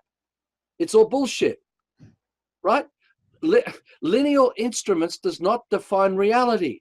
You're relying on lineal equipment, which, look, again, you're looking through the telescope and the microscope. Your head is spinning with lineal stuff. That's not proof of fact. You're still not sensing the bigger picture. Because, see, uniqueness and originality is in everything, in every grain of sand, in every leaf. But if you don't sense that, you'll think that the oneness of flat Earth is it. It's not. No one can arrive at the end of what's flat. No one can arrive at it because there isn't one. Lineal reality is a lie. And you've been messed with the occults of lineal stuff, lineal instruments. Shapeless. Exactly. And it has nothing Shapeless. and it has nothing to do with your living dream. It is not your living soul. You're in the dream of another man who defined it for you, and you're lost in that, which means you continue to give up creating your unique original soul. This is all explained in these videos with Hawishani and in the about sections of all the other links. It's not your dream, but you fight for something that you cling to because you still don't know who you are. And you use it as your argument to take on another brother and attack it. Eric Dubai, I have no hatred to Eric Dubai, the man.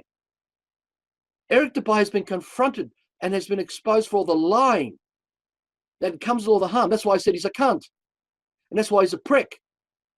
And Eric Dubai will not confront Arthur Christen, the man, or Fiona Christen, the woman, because he can't, because he knows we'll ask him all the right questions and rat him out. He doesn't know where to go because we're so further outside the box and we know how he's operating.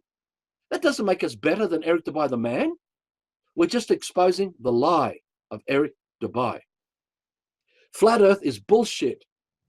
It is absolute, utter bullshit, because all the while you're running around as a flat Earth, you'll be one of those still sucking on the system.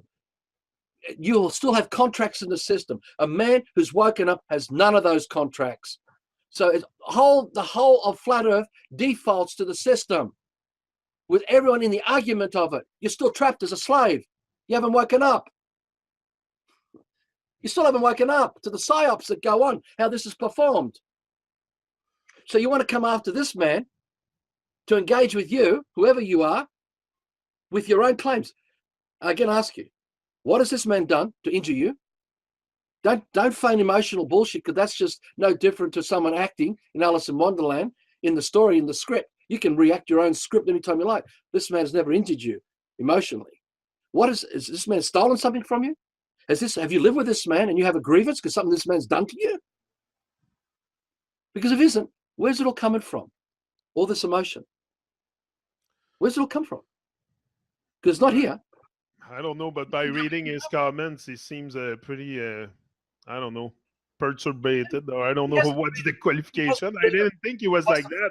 I thought it's a guy that I had on my channel for a while, but I thought he had more, I don't know, more manners than that. First of all, he's speaking very dirty in there. I don't know. That's his stuff all come up. That's all he's got to survive with. He's surviving his own belief system.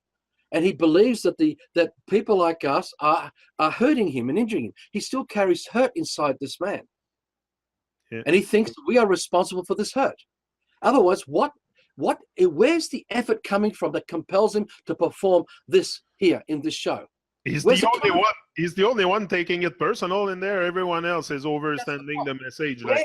Where is the effort coming from? So I don't know. That compels him to perform this. Because there has to be some kind of real grievance that he's been injured by us. Speaking dirty, he's wondering why I say speaking dirty. He called you a bald-head something before, dirty white man. So he's even ignoring his own claim. He can call this man whatever he likes. That's still not proof of fact. What, thinks I'm crazy? Proof of fact. He doesn't want to recognize the magnificence, the uniqueness of each of us. He's still blaming others for what is happening for him. He's still in a state of loss. He's still in a state of loss about something he's fighting for, because he thinks it's been taken from him. Hence, he's come after this man and this woman. Right? So look, getting back to the bigger picture. The mudroom of the kingdom thing is for people, for brothers and sisters who are sincere, who want to break away from the self-obsession of all this stuff. Because your living soul cannot be defined by anybody. No one can define it for anyone. Flat Earth can't define your living soul. Flat Earth is not going to put food on your table, make the sun shine. It's not going to make anything work. Flat Earth is just a concept. It's no different to the Lord of the Rings and getting lost in the fairy tale of it. You see, and you think that somehow it's going to give you relief to the shit that you've been through all your life. And most people go through this sort of stuff. They cling to Christianity, or they cling to Buddhism, or they cling to something New Age or atheism, because it is a survival mechanism that is set to whatever has been done, where who you really are was stolen, because it was kidnapped. Even if you're in denial of that, you're still experiencing the effects, because that's why we react. What compelled, you see, this guy who's upset, what compelled him to react? That had to put the energy into putting whatever he's written, because I'm not reading that stuff, whatever he's put into it. What's the motive behind it? I don't know. What's he going to gain from that? Well, this is what people do. This man has been angry. This man has been through rage. This man has been through many things through this man's life. No doubt about that. I'm not questioning any of that. But again, the remedy to the system is to stop kidnapping brothers and sisters, which we do when we work as blue collars and white collars, when we still live for the system, when you still go to the shops to buy food, you're still kidnapping brothers and sisters to be the slaves that you have defined for them to provide you with the services that you cling for. When you go to anywhere in the system to get what you want, you are kidnapping everybody, because you are impersonating the real life of each man to be what they are, so you can have the motor car, to have the car maintained, to have the petrol through the petrol trucks, the roads, the highways, all the things that involve taxation, administration in every area of commerce and banking and insurance and politics and public service and the whole law system. You are kidnapping every single man for you to have what you want from the system. But you don't want to see that. You don't want to take on that kind of responsibility, because to take on that kind of responsibility is to walk away from it all and not support it anymore. And that means you cannot run these routines of rage and anger anymore, because that's the only place it can operate is in the system of this conflict, of this darkness. He thinks, you see, he's caught up into very much. I keep telling him to stop freaking out, stop taking it personal, all that stuff, but he's still saying he's talking about me. You're not talking about him. You're talking about him, yeah, he's acting, but it's not directed to him. He's kidnapped you now, and he's trying, he's acting ritual. Look, he doesn't realize how he's still doing it. Look, in the system, the self-obsession is this, right? When Jabba talks to you about things, it says to you, he's not out to kidnap you. He doesn't need anything from you to be who he is, but he's still prepared to say what he wants to say, whatever he's inspired to say. That was with all this shit. It's the same with us, right? It's the same with us and all of us. We all do this. If you want true freedom, you have to return to an undefined reality that you create, which means you don't make claims about anything, about anyone. And that's how you set man around you free. Because when you're no longer dependent on another man for you to run these routines, these rituals, because it is conflict. While you still want the roads to be maintained, you're in conflict with all the brothers who have to wake up to the clock to work those roads, to maintain those roads. That's how serious this shit is. All the time you're running around with flat earth, you still need all these brainwashed slaves to perform everything you need, to give you the internet you have right now, to give the alphabet language that runs for you, to maintain the water that comes into your home, the electricity, the gas, whatever. And you can extrapolate it right out. It shows you how deeply compromised we all are or have been. And unless we confront this thing, the flat earth will roll you through no different to Alice in Wonderland or Christianity, and you'll be in the rolling ball where all of you still trapped in the system, all totally reliant on the kidnapping of each other for you to have the lie of that curse that's being processed by everybody. It's a bigger picture. It takes a lot of letting go. And we've been at this for 11 years. Well, for this man, it goes right back to 1971, 72, when I already knew about flat earth back then. But the point is that, we're already on the loveforlife.com.au website. We were putting up flat Earth stuff in 2006, right? Eric Dubai wrote to us around 2010, 2011, thanking us for all this stuff. We've been already doing it for 5 years. We have a vast library of all this stuff on the website about geocentricity and all this stuff that goes with it. There's nothing new. This man has been at it for years. This man's moved on because there was another psyop. It's another corral to be trapped in. There's no remedy. It doesn't solve the problem of war. It doesn't solve the problem of peace. It doesn't solve the problem of so many things. All you're doing is being embroiled in conflict through flat Earth. Yeah, and also when you like, just another comment I pick up, he says, I'm 31, single, free, kidless, LOL. It's like, what? You have no define yourself again. You fall into definition. Yeah, so he has no driver's license, no birth certificate, no credit card, no check account. He has no tax file number. He has no passport, no Medicare, no government handout. He doesn't have has nothing. Is that what you are? Have you already taken that kind of responsibility? Because if you have, you really are returning to reality. If not, you're allowing the distractions of all these psyops to continue running through the illusion of flat Earth while you're still a slave right now. We've all been compromised by this. Again, you have to watch all these videos with Janik that cover the bigger picture of this. Yeah.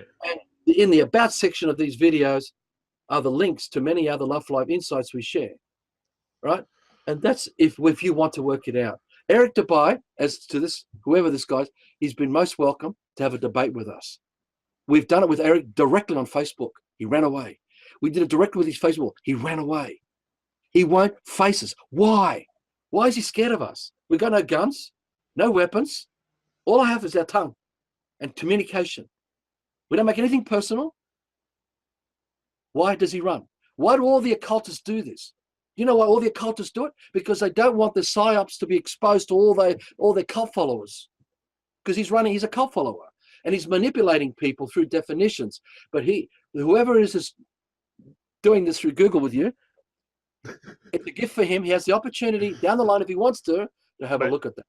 The chat is open. The chat is open, and people comments, and I have it beside me. So sometimes I look, it's just to, but I find it interesting also that people give their insight like this, because this is the trauma that we exteriorize, that we bring out also. And me, I find that wonderful. I give thanks for him coming tonight and putting a bit of action like that. It helps us, understand the bigger picture more and more. And the more of us that come out and are confused and express it, others of us that are not so confused will see the confusion, sense it, and try to realign them. That's what you say all the time.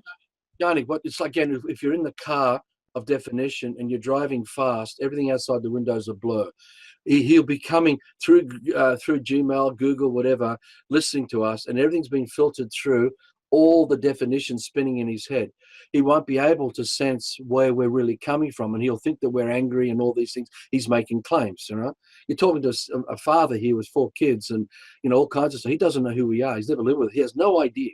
The point is, if we don't slow down the conversation that's going on inside our heads where all these alphabet thoughts are, if you don't recognize these alphabet thoughts, it is you driving the car so fast where everything of reality is a blur outside the window.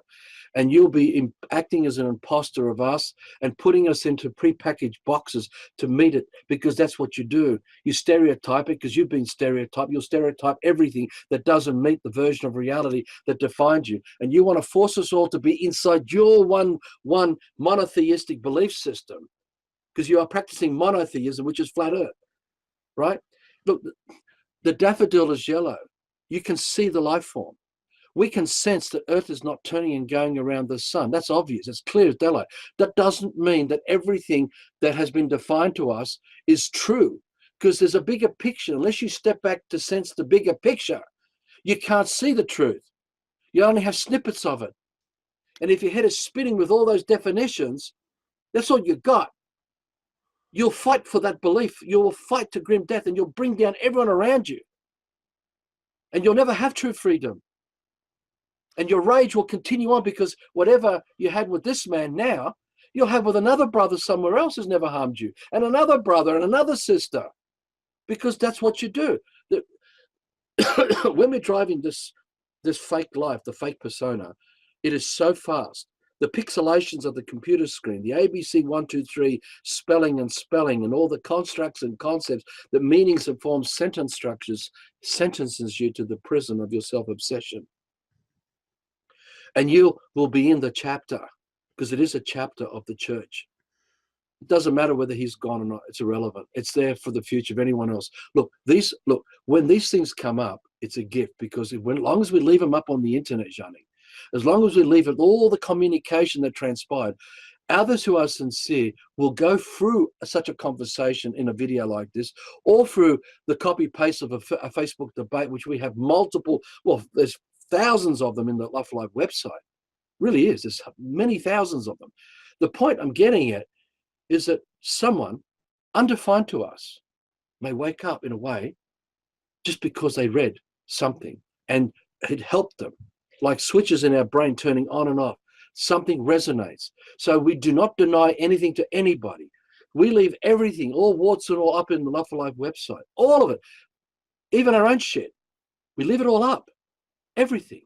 Because you can be sure that if he said that, probably it's very likely other people were also thinking it. You see, that's what you got to realize. You know, I used to teach English in Spain, and you know that one person asked the question, you're pretty sure that 10 others had the same question. It's just they weren't the ones who had the guts to say it. So I'm pretty sure you'll find there were other people listening involved who also had those same sort of reactions. And that's why it is a gift when someone actually has the courage to say, hey, well, why are you so angry? Because it brings it all up. Yeah, it brings passion out of us. Let's us explore it and get it clearer for everybody. You see, when you don't have, just saying, when you don't have doubt and uncertainty, you don't let someone steal you. So when he claims anything he claims about fat, bald, whatever he wants to say, whatever those words are, they're not mine. I don't have any emotional attachments to that. That's his.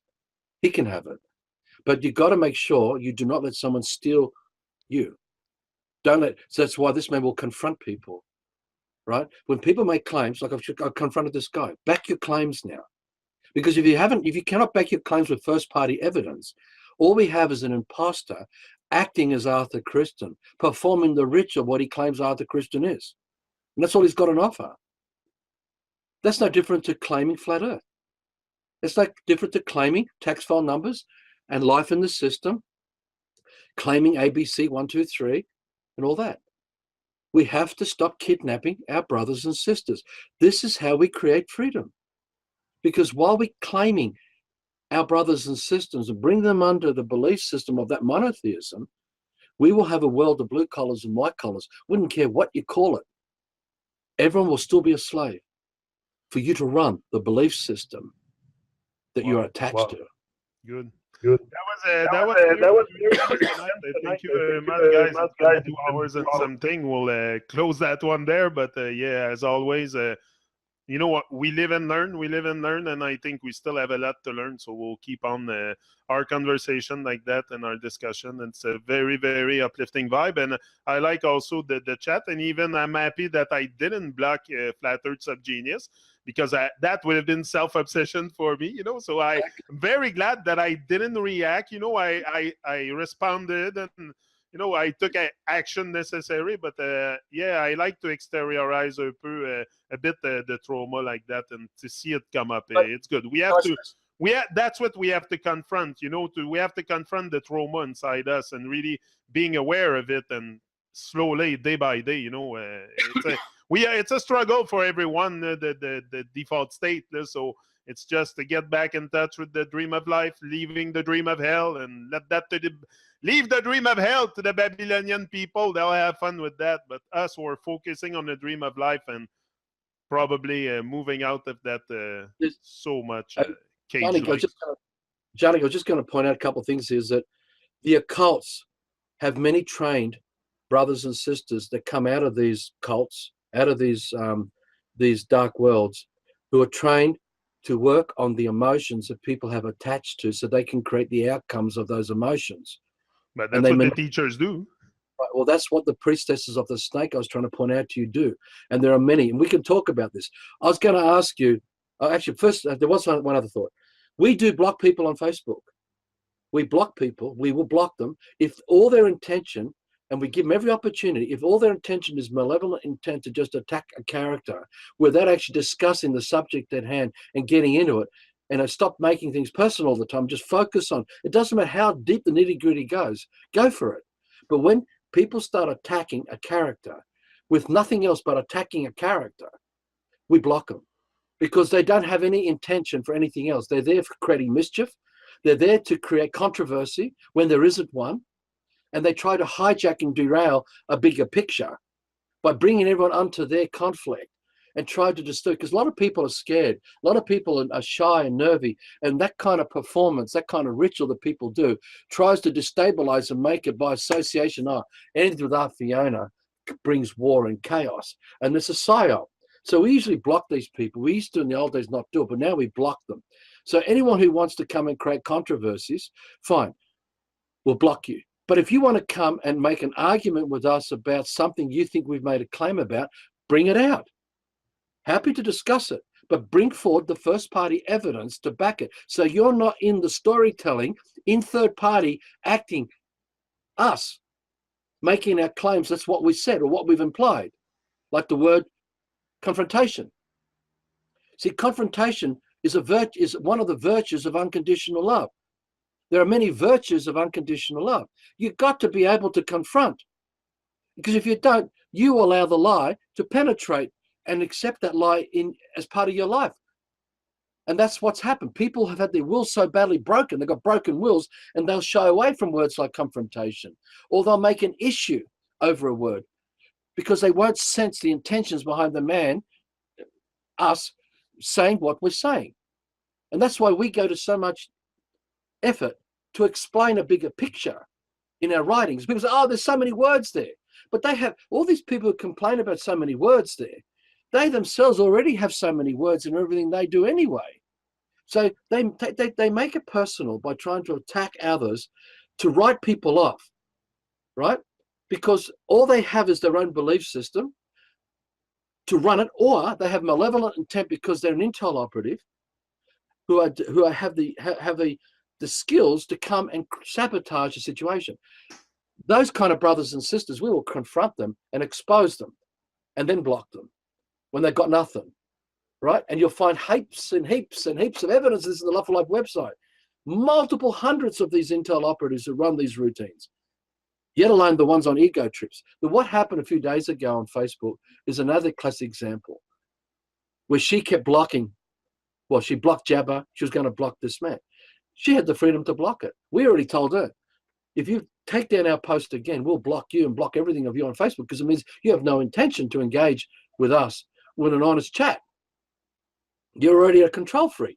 And if that's the case, why waste our energy on this, fighting with people who don't have any intention to go where truth takes all of us? Because that's what we're going to have to do to get out of this mess.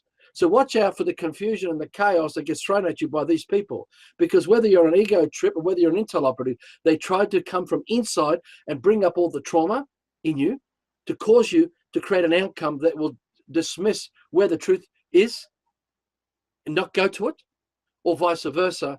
They will try to make it so, how would you point it? It's like they try to create environments that are so uncomfortable, right? Which is similar to what I just said, and don't even approach going further, like the Arthur Christian Facebook wall or any of the other Facebook walls that we use to share these things.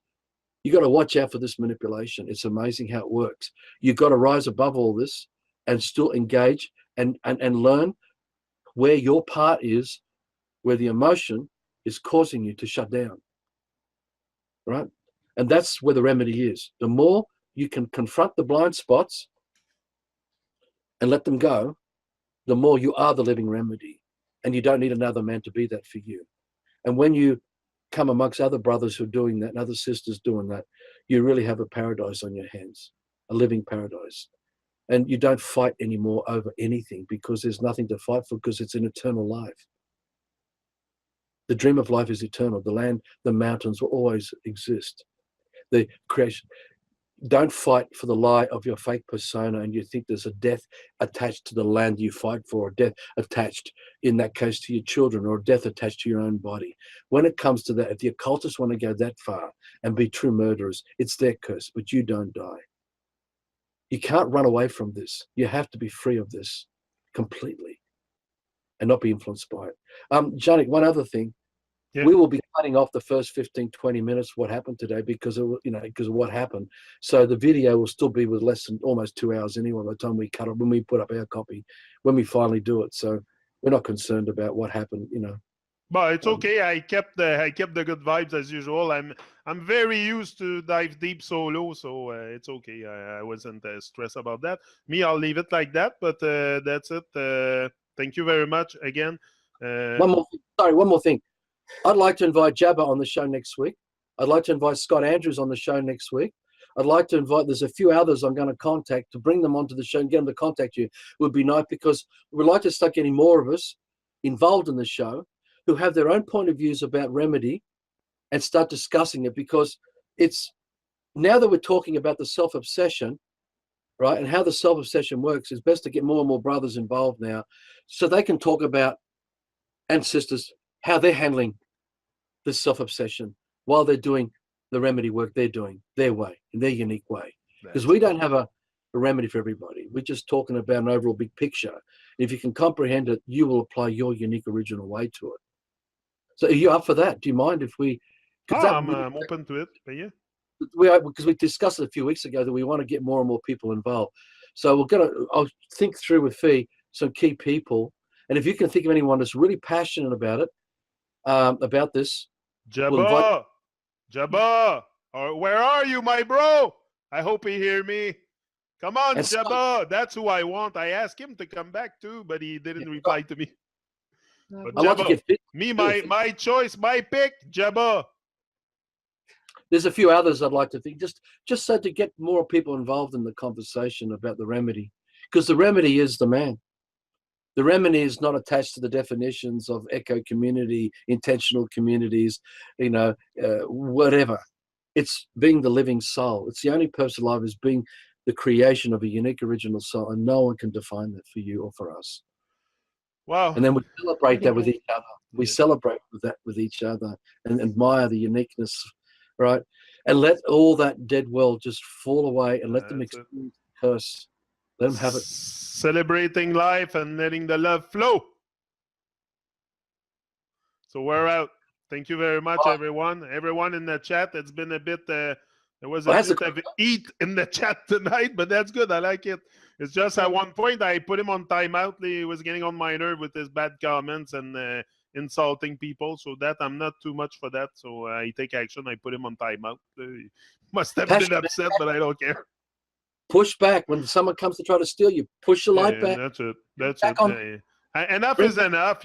I'm not like someone said, we don't have to be a thought police. I'm not a thought police, but enough is enough. Like, I let it go. But at one point when it becomes nonsense, you're going, and if you keep acting, you're going to go back on timeout. That's all. I'm going to put you constant on timeout. So big up everyone, and rise and shine, live your dreams. And that's it. Love for life. We're out.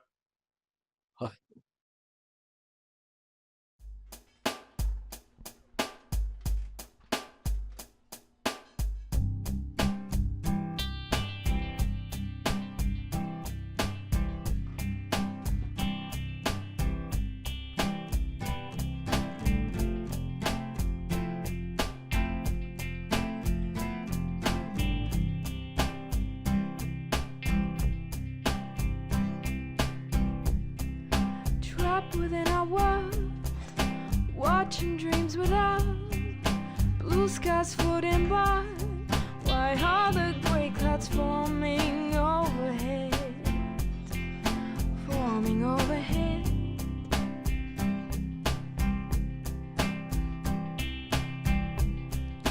I'm trying to breathe, I'm following the path mapped out from the start. Why do my dreams keep moving out of sight? Moving out of sight. Ooh.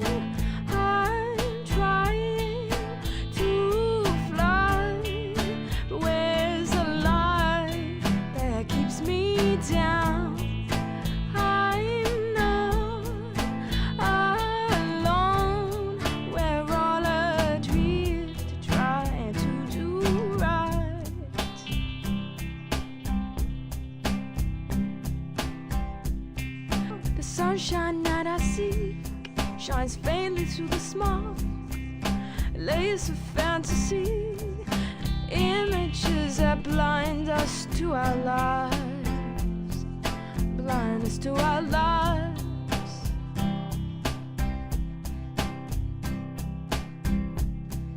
And I'm trying to see, I'm juggling with my things, I'm struggling with the cold, and I'm spinning in a vortex of burning wells, of burning wells.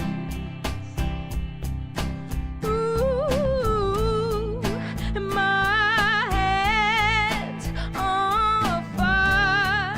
Oh, where's the love inside my heart to wake me up from storyland, from my deep sleep? We'll save the forest, we'll save the mountains, we'll save the ocean when we save our lives.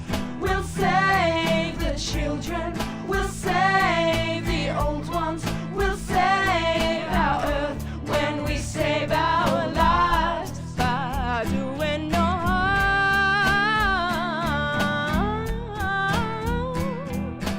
Ooh.